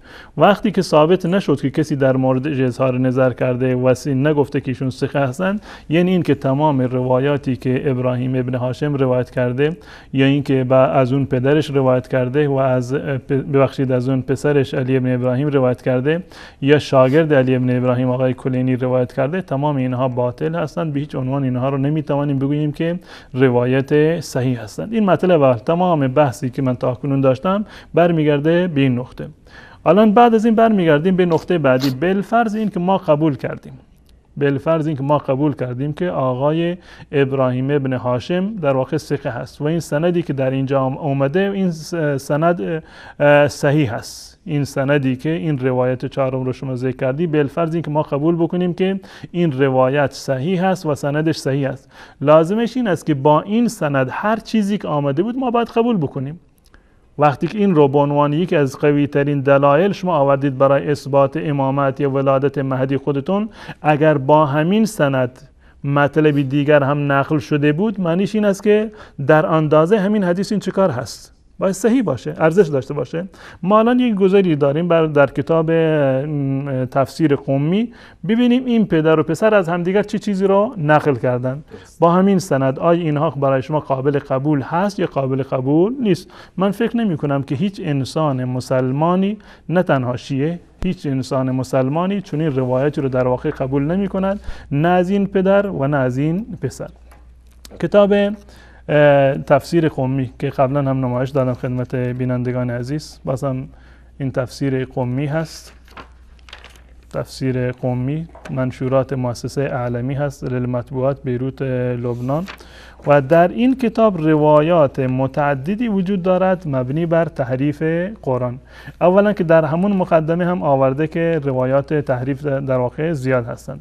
میگه که و اما ما هو حرف مکان یا حرف مکان حرف، روایتی که جابجا شده، یکی مورد اول هست. و اما ما هو علی خلاف ما انزل الله، بر خلاف ما انزل الله هست که در اینجا آورده. این روایتی است که در اینجا ذکر کرده، روایت اول هست، روایت دوم، روایت سوم که در اینجا آورده و روایت دیگری که در این زمینه در خود مقدمه تصریح کرده که این قرآن در واقع تحریف شده و نمونه از این روایت تحریف رو آورده. با هم برمیگردیم و روایاتی رو که در این کتاب وجود دارد از همین پدر و پسر ما چیکار میکنیم؟ نقل میکنیم. اگر این پدر و پسر مقابل اعتماد باشند، پس معنیش این است که این حرفشون هم در واقع قابل اعتماد هست، با توجه به این که روایات دیگری که در این زمینه وجود دارد اونها هم باید، راویانی که در این زمینه هستند اونها هم باید بررسی سندی بشن. خب ایشون اولا تحریف سوره فاتحه رو میگه و حدثنی ابی در صفحه 32 در اینجا میگه و حدثنی ابی، پدر من برای من بیان کرده از حماد از حریث از ابی عبدالله انه قرأ، که ایشون این ابو عبدالله این آیه را سوره فاتحه این گونه خوندن اهدنا الصراط المستقیم صراط من انعمت علیهم، صراط من انعمت علیهم. و این چیزی که در قرآن ما وجود دارد این در واقع کاملا متفاوت هست. اهدنا الصراط المستقیم صراط الذین انعمت علیهم. خب این مورد اولی هست که در اینجا در واقع ذکر شده. مورد دیگری که در اینجا آمده و فانه حدثنی ابی در صفحه 105 هست و فانه حدثنی ابی، پدر من به من گفته از صفوان ابن یحیی از ابی الجارود از عمران ابن حیثم از مالک ابن زمره از ابی ذر قال لما نزلت هذه الآیه، وقتی که این آیه در واقع نازل شد میگه ترد علی امتی یوم القیامت علی 5 رایات. اشاره میکنه به حضرت ابوبکر صدیق رضی الله تعالی عنه که اهانت میگه اجل هذه الامه. میگه اما الاکبر فحرفناه، ما ثقل اکبر رو در واقع چیکار کردیم؟ تحریف کردیم، که خود این روایت دلالت بر تحریف قرآن داره. روایت جای بعدی در اینجا میگه که حدثنی ابی عن ابن ابی عمیر، حدثنی ابی، پدر من به من گفته از ابن ابی عمر از ابن سنان، قال قرأت عند ابی عبدالله کنتم خیر امه اخرجت للناس. این آیه رو خوندم نزد امام ابو عبدالله. فقال القارئ جعلت فداک کیف نزلت. بعد از این که من این رو خواندم ابو عبدالله به من گفت خیر امه یقتلون امیر المؤمنین، اینا چطور میتونند که خیر امت باشن در صورتی که امیر المؤمنین رو کشتن، حسن رو کشتن، حسین رو کشتن. فقال القارئ، این قاری میگوید که جعلت فداک کیف نزلت، پس بنابراین چطور نازل شده اگر خیر امت نیست؟ این چی هست؟ قال نزلت کنتم خیر ائمه، اصل این گونه از خیر ائمه، ائمه بوده، اینا اومدن تغییرش دادن گفتن خیر امه.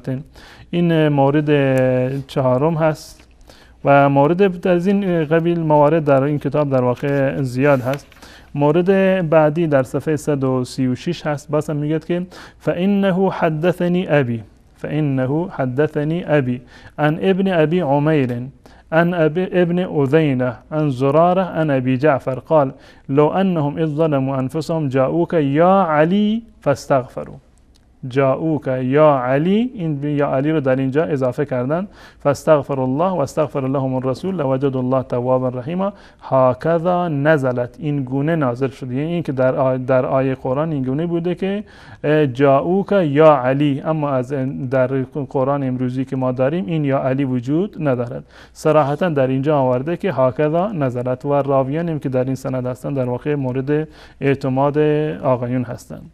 بعد از این در روایت بعدی در صفحه بعدی 152 میگوید که فانه حدثنی ابی، پدرم برای من حدیث بیان کرد، ان ابن ابی عمیر، از ابن ابی عمر که گفتیم که حدود 3000 روایت رو ابراهیم ابن هاشم فقط از این فرد دارد، از ابن ابی عمر از ابی بصیر، که هر دوتاشون مورد اتفاق شیعه هستند که اینها روایتشون رو صحیح میدونن، هم ابن ابی عمر و هم از ابی بصیر. از ابی عبدالله اینو نقل کرده، قال انما انزلت لكن الله يشهد بما انزل اليك في علي، بما انزل الیک فی علی. این فی علی در اینجا در واقع اینو اضافه کرده، صراحتا در اینجا آورده که قال انما انزلت، این آیه این گونه نازل شده که در اون چی بوده؟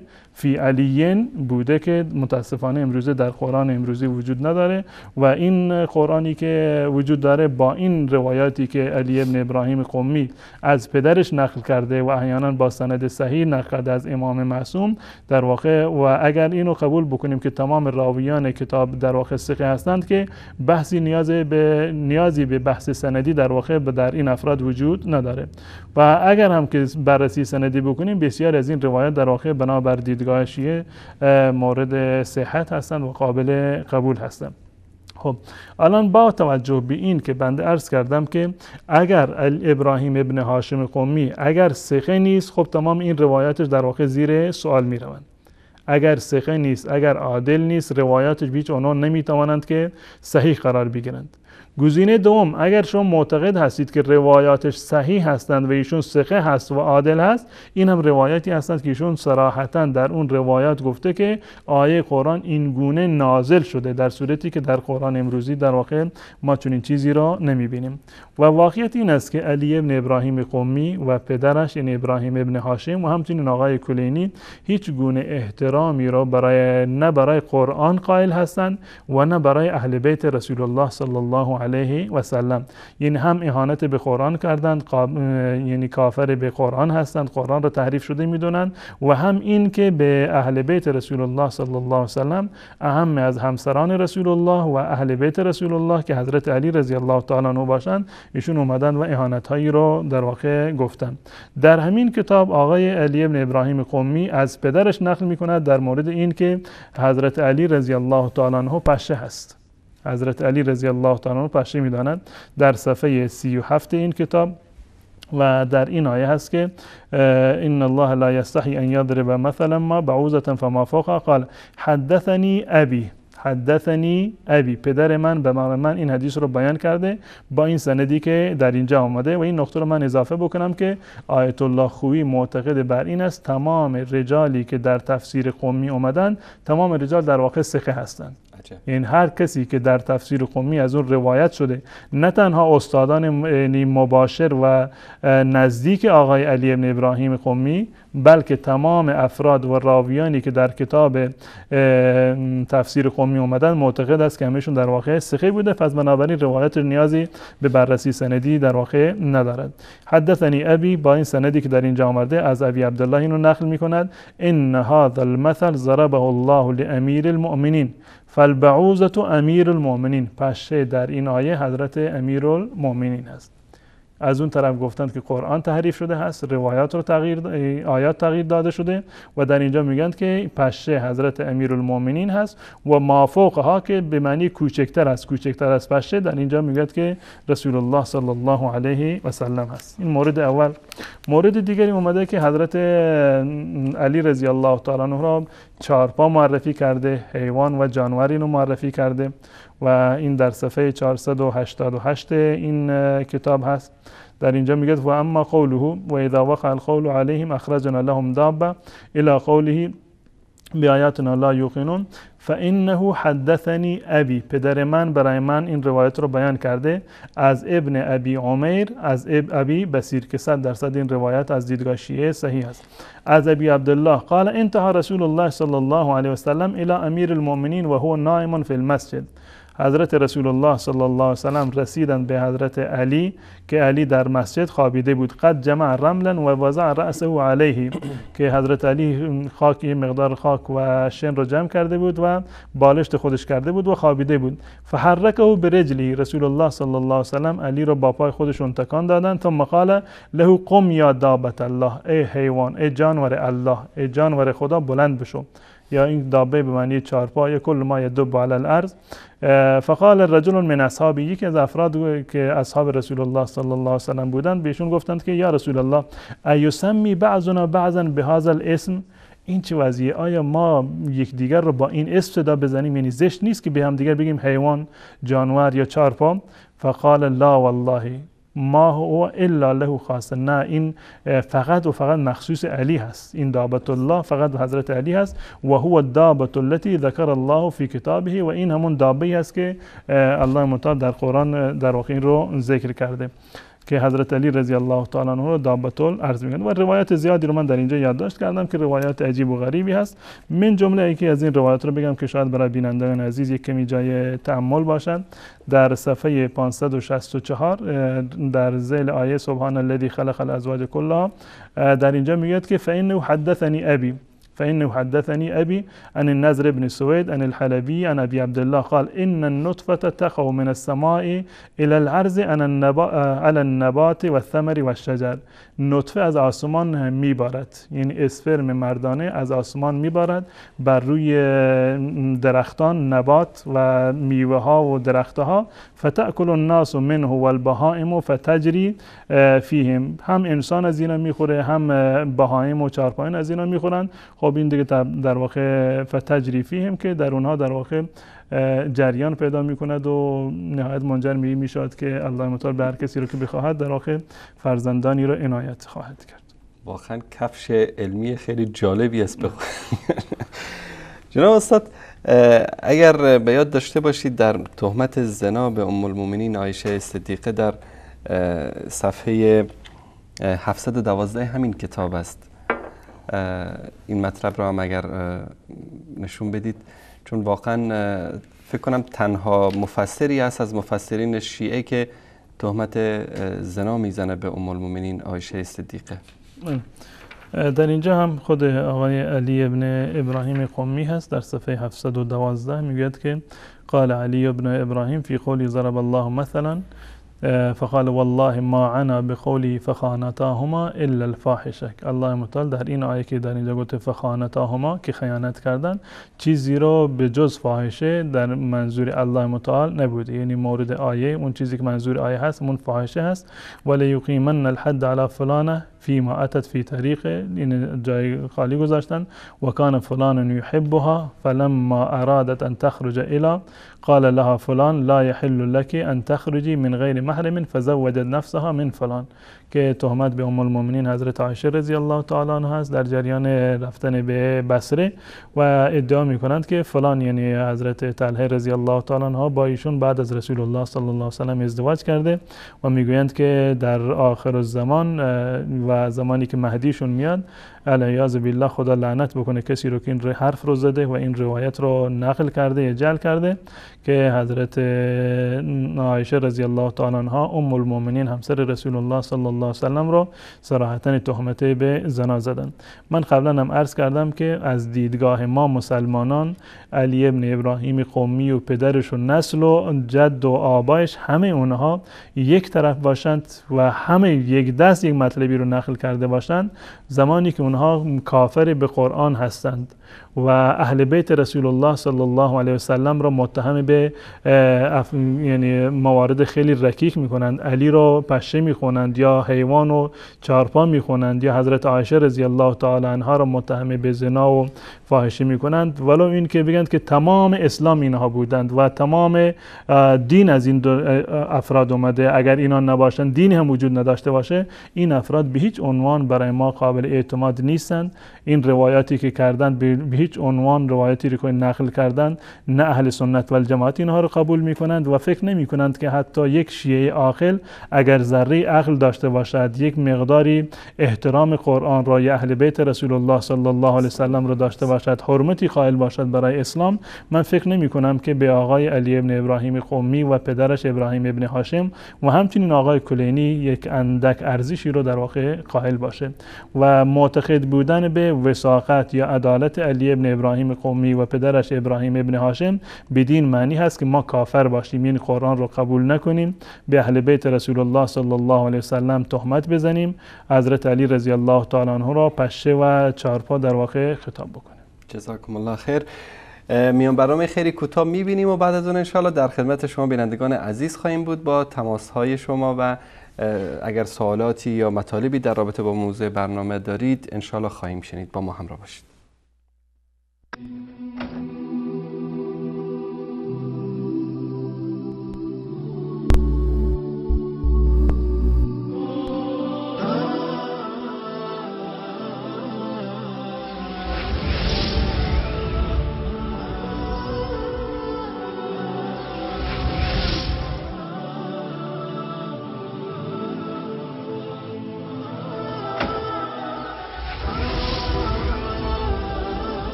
وصال حق، اسلام ناب بدور از خرافات. لقد رضي الله عن المؤمنين إذ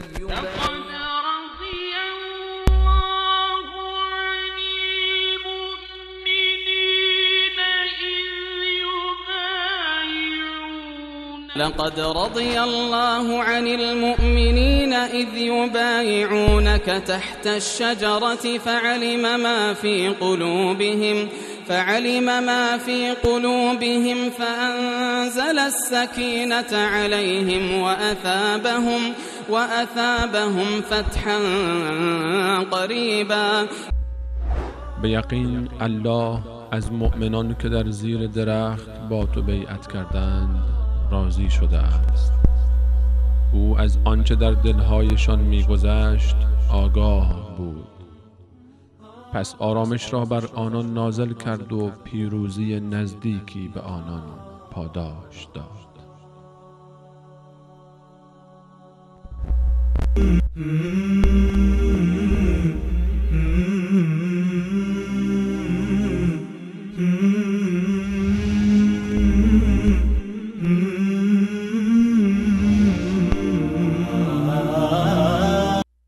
آیا دلمرده‌ای که ما او را زنده گردانیدیم و برایش نوری قرار دادیم که در پرتو آن در میان مردم راه می رود، مانند کسی است که در تاریکی به سر می برد و نمی تواند از آن بیرون بیاید؟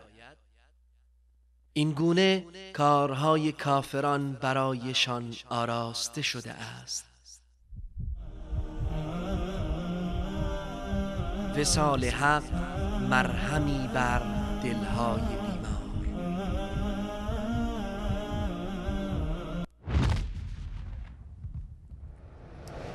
بله بینندگان عزیز و گرامی، در خدمت شما عزیزان هستیم با برنامه حجت بی حجت و عنوان موضوع برنامه ما بود علی ابن ابراهیم قمی و پدرش دو کافر به قرآن، که بعضی از این اسناد رو نشون دادن حضرت مولانا از کتاب تفسیر معروف ایشون، تفسیر قمی. همچنین توهین هایی که به اهل بیت رسول الله صلی الله علیه و آله و سلم کردن که حضرت علی رو پشه و جانور و چارپا و همچنین اهانت بزرگی که به صدیقه طاهره ام المؤمنین رضی الله تعالی عنها که ایشون رو متهم به زنا کرده و علیاذ بالله. اما قبل از این که من در مورد این مسئله صحبت بکنم، حضرت مولانا اگر اجازه بدید یکی از آخوندهای معروف رو که در مورد تفسیر قمی صحبت میکنه این مطلب رو خدمت بینندگان نشون بدیم. احمد جان میتونید صدا تصویر داشته باشید؟ یا روایتی را مرحوم قمی در تفسیرش که آیت الله الماخویی میگه تمام روایات تفسیر قمی 100% صحیحه و راویانش هم ثقه هستند. بله. آیت الله خویی میگه که تفسیر قمی همه راویانش 100% ثقه هستند.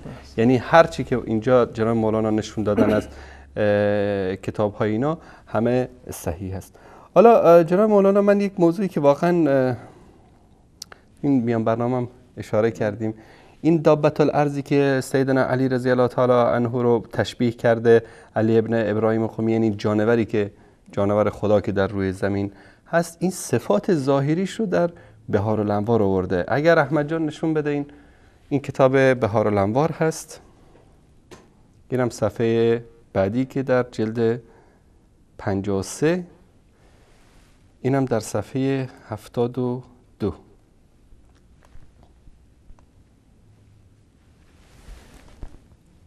جناب استاد، این صفات سیدنا علی رضی الله تعالی عنه در کتاب بهار الانوار، اونجا اینا مجلسی و نمیدونم قومی و اینا همه یک باند جنایتکاری هستن که برای نابودی اسلام و توهین به رسول الله صلی الله علیه و سلم و اهل بیتشون اومدن. در زمینی که ما این صفحات رو نشون میدیم، احمد جان اگر شماره تلفن برنامه رو هم زیرنویس بکنن تا عزیزانی که میخوان تماس بگیرن در جریان باشن.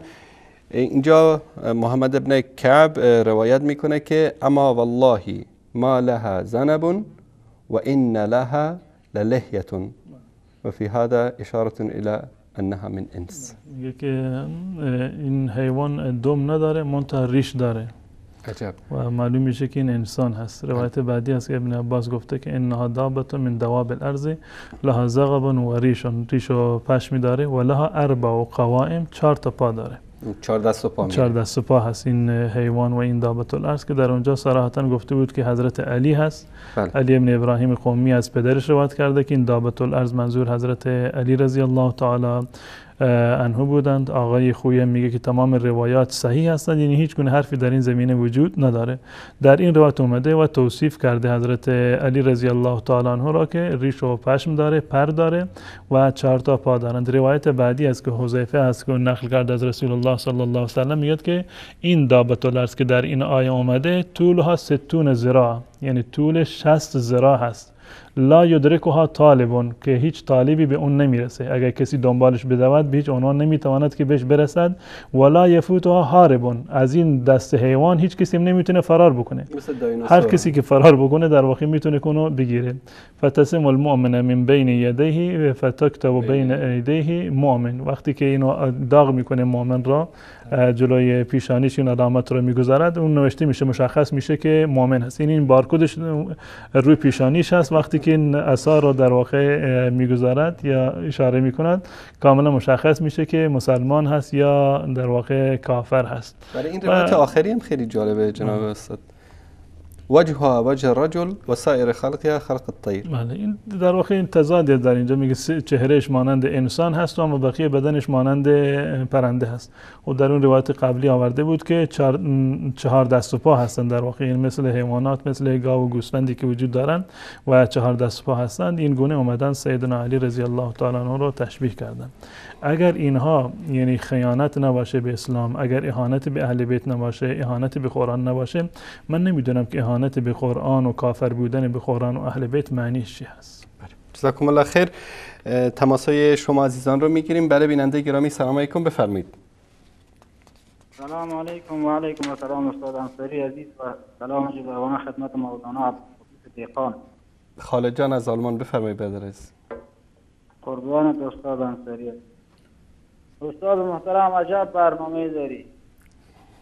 این رافضیان رو دیگه اینقدر آزار میدید با این نمایش دادن این کتابا، اینا که بدبختشان کردید.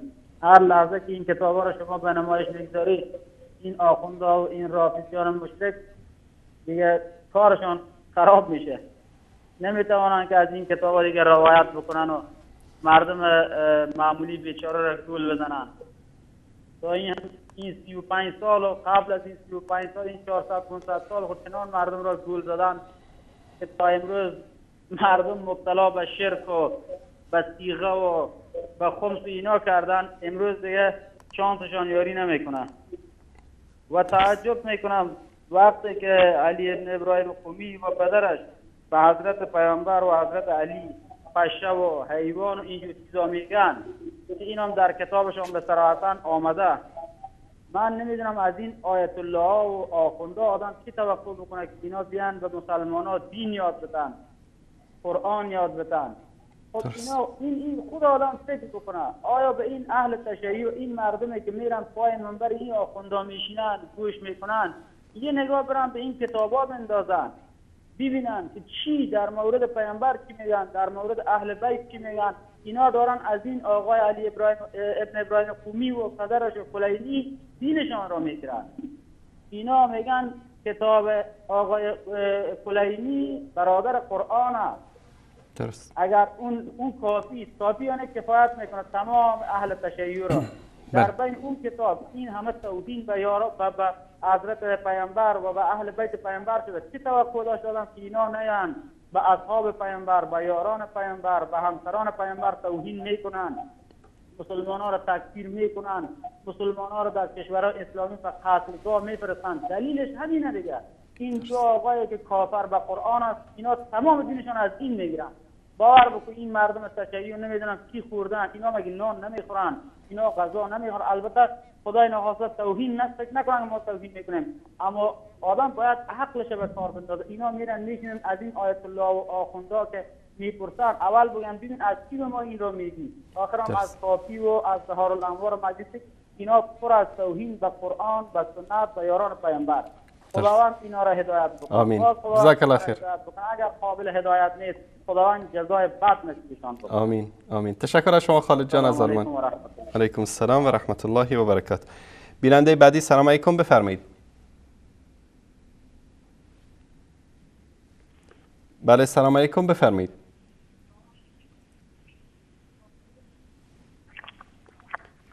بیننده عزیز بفرمایید.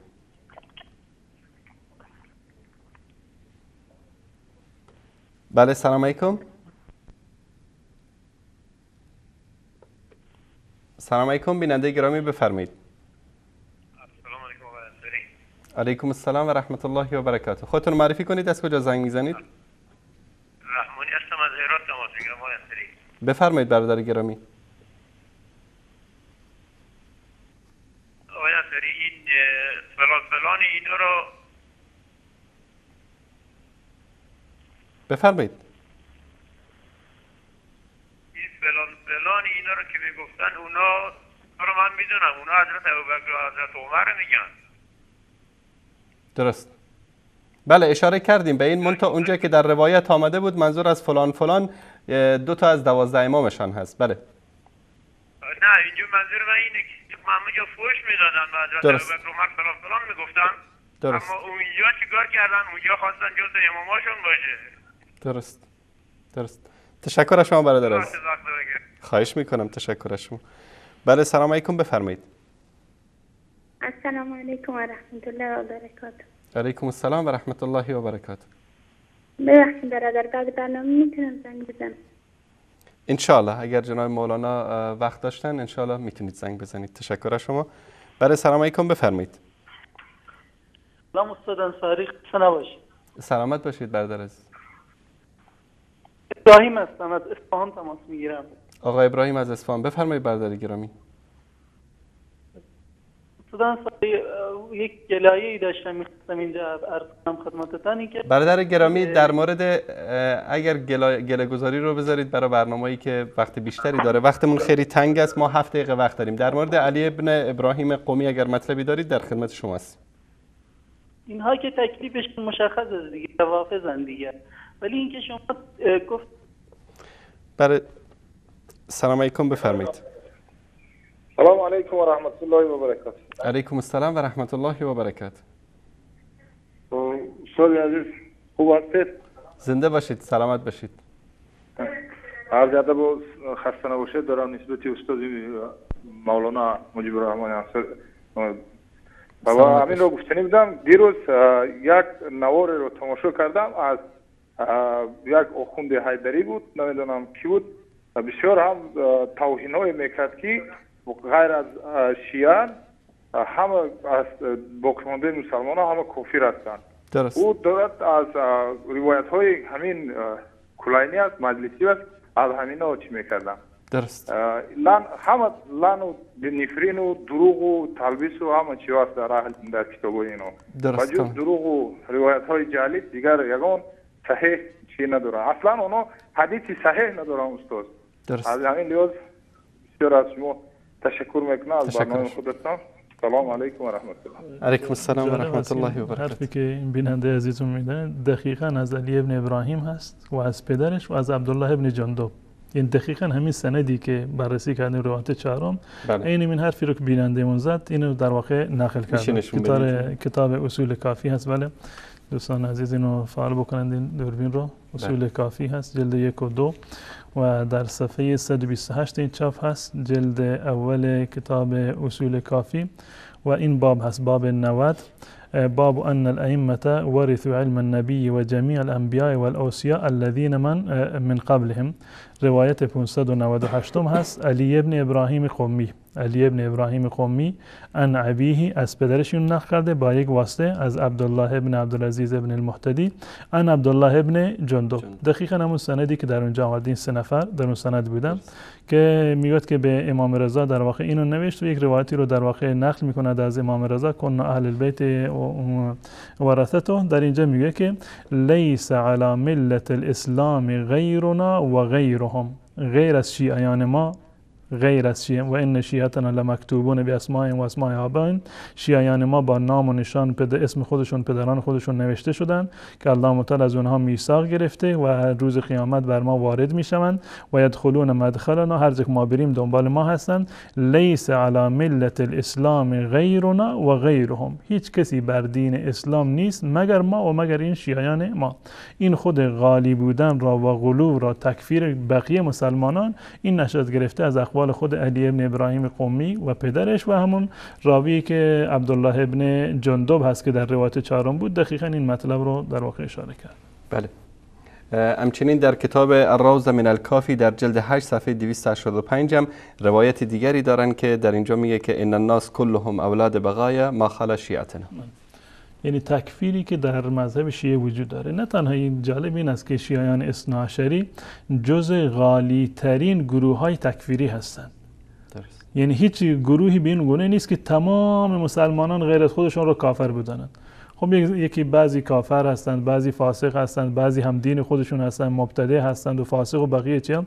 اما شیعه صراحتا روایاتی رو جعل کردند از ائمه خودشون که تمامی نمیدونم اولاد زنا هستند، حرامزاده هستند، تمام اونها کافر هستند و بیچ عنوان مسلمان در واقع شمرده نمیشند. و این بحث تکفیر در روایات شیعه واقعا یک بحث بسیار گسترده هست که نیاز به چندین برنامه داره که ان شاء الله سر فرصت بین هم خواهیم رسید. ان شاء الله. جزاکم الله خیر. بیننده گرامی بفرمایید. سلام عزیز برادر. علیکم السلام و رحمت الله و برکاته. عرض ادب دارم حضور محترم برادر بزرگوارم، استاد بزرگ آقای دهقان عزیز، سرور همه ماها. سلامت منم خدمت شما عرض میکنم. و علیکم السلام و رحمت الله و برکاته. در خدمت شما هستیم. آقای انصاری، معذرت میخوام، من تازه این برنامه رو دیدم. گومی همون که مفاتیح جنان نوشته، منظورتون اونه؟ نمیدونم. نه اون نیست، بزرگتر از اونه. این بزرگتر از اونه. این بزرگ خیلی گنده است. این استاد کلینیه. این استاد کافراست دیگه. این اون جز اون دسته، این جز اون دسته لعنت الله اجمعینه. بله متاسفانه ایشون یکی از راویان اصول کافی است که تقریبا بیش از 7068 روایت رو کلینی از همین علی ابن ابراهیم قمی و پدرش آورده. مبارک. این همون دریه که اینجا گفتن وامی که رو به دوزخ کدوم شهره. خدا برش آقا لعنتش کنید. الله قربون خودت برم. من خواستم این سوال بپرسم. عرض برادر عزیزم، میتونم بعد از برنامه 10 دقیقه وقت ایشونو بگیرم؟ انشالله انشالله جناب مولانا انشالله در استودیو خواهند بود. استاد چشم، در خدمتتون هستیم بعد از برنامه انشالله. انصاری ببینم با همین شماره تلفن، با همین شماره میتونید زنگ بزنید. بله. یک دیگه خواستم بگم راجع به این کلیپاتون آقای انصاری. کلیپا خیلی دیگه، ببخشید معذرت میخوام، شما مدیری، شما سربری، شما رو نیستی، یه ذره تکراری شد. این کلیپای قبلی ها رو نمیتونید قدیمی هاشو نشون بدید یه ذره؟ چشم چشم، من حتما انشالله امشب مطرح میکنم با دوستان عزیز در خیلی دیگه. خیلی آقای انصاری تکراری شده اینو.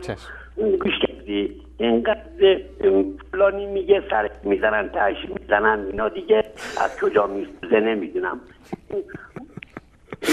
شما برم آقای انصاری، فدایی تو بشم. زنده باشید. ماه تک تکتون میبوسم. سلامت باشید. الله مطالب ستون کنه. انشاءالله که بلا نداشته باشید. انشاءالله بلا نداشته باشید. اگرم بود تخت سینمون کمی. سلامت باشید. شبت بخیر و شادی. قربونت برم من انشاءالله. سلامت باشید. نگهدارت. احمد جان من سلام برسون. علیکم و علیه السلام. زنده باشید. خدا نگهدارتون. خدا نگهدار شما. بله سلام علیکم، بفرمایید. سلام باشید. سلامت باشید. لطفا خودتون رو معرفی کنید. از کجا زنگ میزنید؟ سایت کلمه جان؟ ببخشید وصال. بله وصال. وصال هر من از ایران زنگ میزنم. از ایران. اسمتون؟ من اسمم محمد. آقا محمد از ایران. آقا محمد نظرتون در مورد علی ابن ابراهیم قمی چی است که به سیدنا علی رضی الله تعالی عنه میگه که جانور چارپا؟ والا من اولا که نمیخوام توهین به کسی بکنم، به کاری هم به این مسائل ندارم. من فقط برای خودم چند وقتی 2 سوال پیش اومده که واقعا تو این 2 سوال من گیر افتادم. انشالله که الله سبحانه و تعالی به شما کمک کنه که از این سوالاتون به در بیاین. وقت برنامه پایان رسیده، ما عذر میخوایم چون این برنامه مقید است به یک موضوع خاص. لطفاً عزیزان دوست داریم که وقتی که تماس میگیرن در رابطه با موضوع برنامه صحبت بکنن. جناب استاد دیگه حرفی باقی نمونده. من عرض کردم بارها که مبنای ما و کار ما در این برنامه بررسی بی‌طرفانه کتاب اصول کافی هست و بر مبنای اصول علمی و عقلی هست که اینها باید معیار اصلی باشند برای دیانت و برای پیروی از قرآن و حدیث رسول الله صلی الله علیه و سلم. و همون گونه که بینندگان عزیز هم مشاهده کردند، لازمه سخ دانستن علی ابن ابراهیم قمی و پدرش در واقع معتقد بودن به تحریف قرآن و اهانت به اهل بیت رسول الله صلی الله علیه و سلم هست که فکر نمی کنم که هیچ مسلمانی که ذره غیرت به قرآن و اهل بیت داشته باشد بتواند که چنین حرفها و چنین روایاتی رو در واقع قبول بکند و این آقایون رو ثقه بداند. اما چون که در شبکه ولایت این روایت رو آورده بودند به عنوان یک از روایات صحیح، ما هم چاره‌ای نداشتیم جز این که این روایت رو بررسی بکنیم و این مطالب رو خدمت شما عرض بکنیم و امیدوار هستم که الله متعال تمامی ما و شما رو انشالله به راه حق و حقیقت و آنچه که الله متعال میپسندد ما رو انشالله به آن راه راهنمون بگردد. جزاکم الله خیر. تشکر از شما جناب مولانا عبدالقدوس دهقان. تشکر از شما بینندگان عزیز که تا این لحظه با ما همراه بودید. تا فرصت دیگر و برنامه دیگر و حجت بی حجت دیگر، الله یار و نگهدارتان باد و صلی الله علی سیدنا و حبیبنا محمد و علی آله و صحبه اجمعین و السلام علیکم و رحمت الله و برکاته.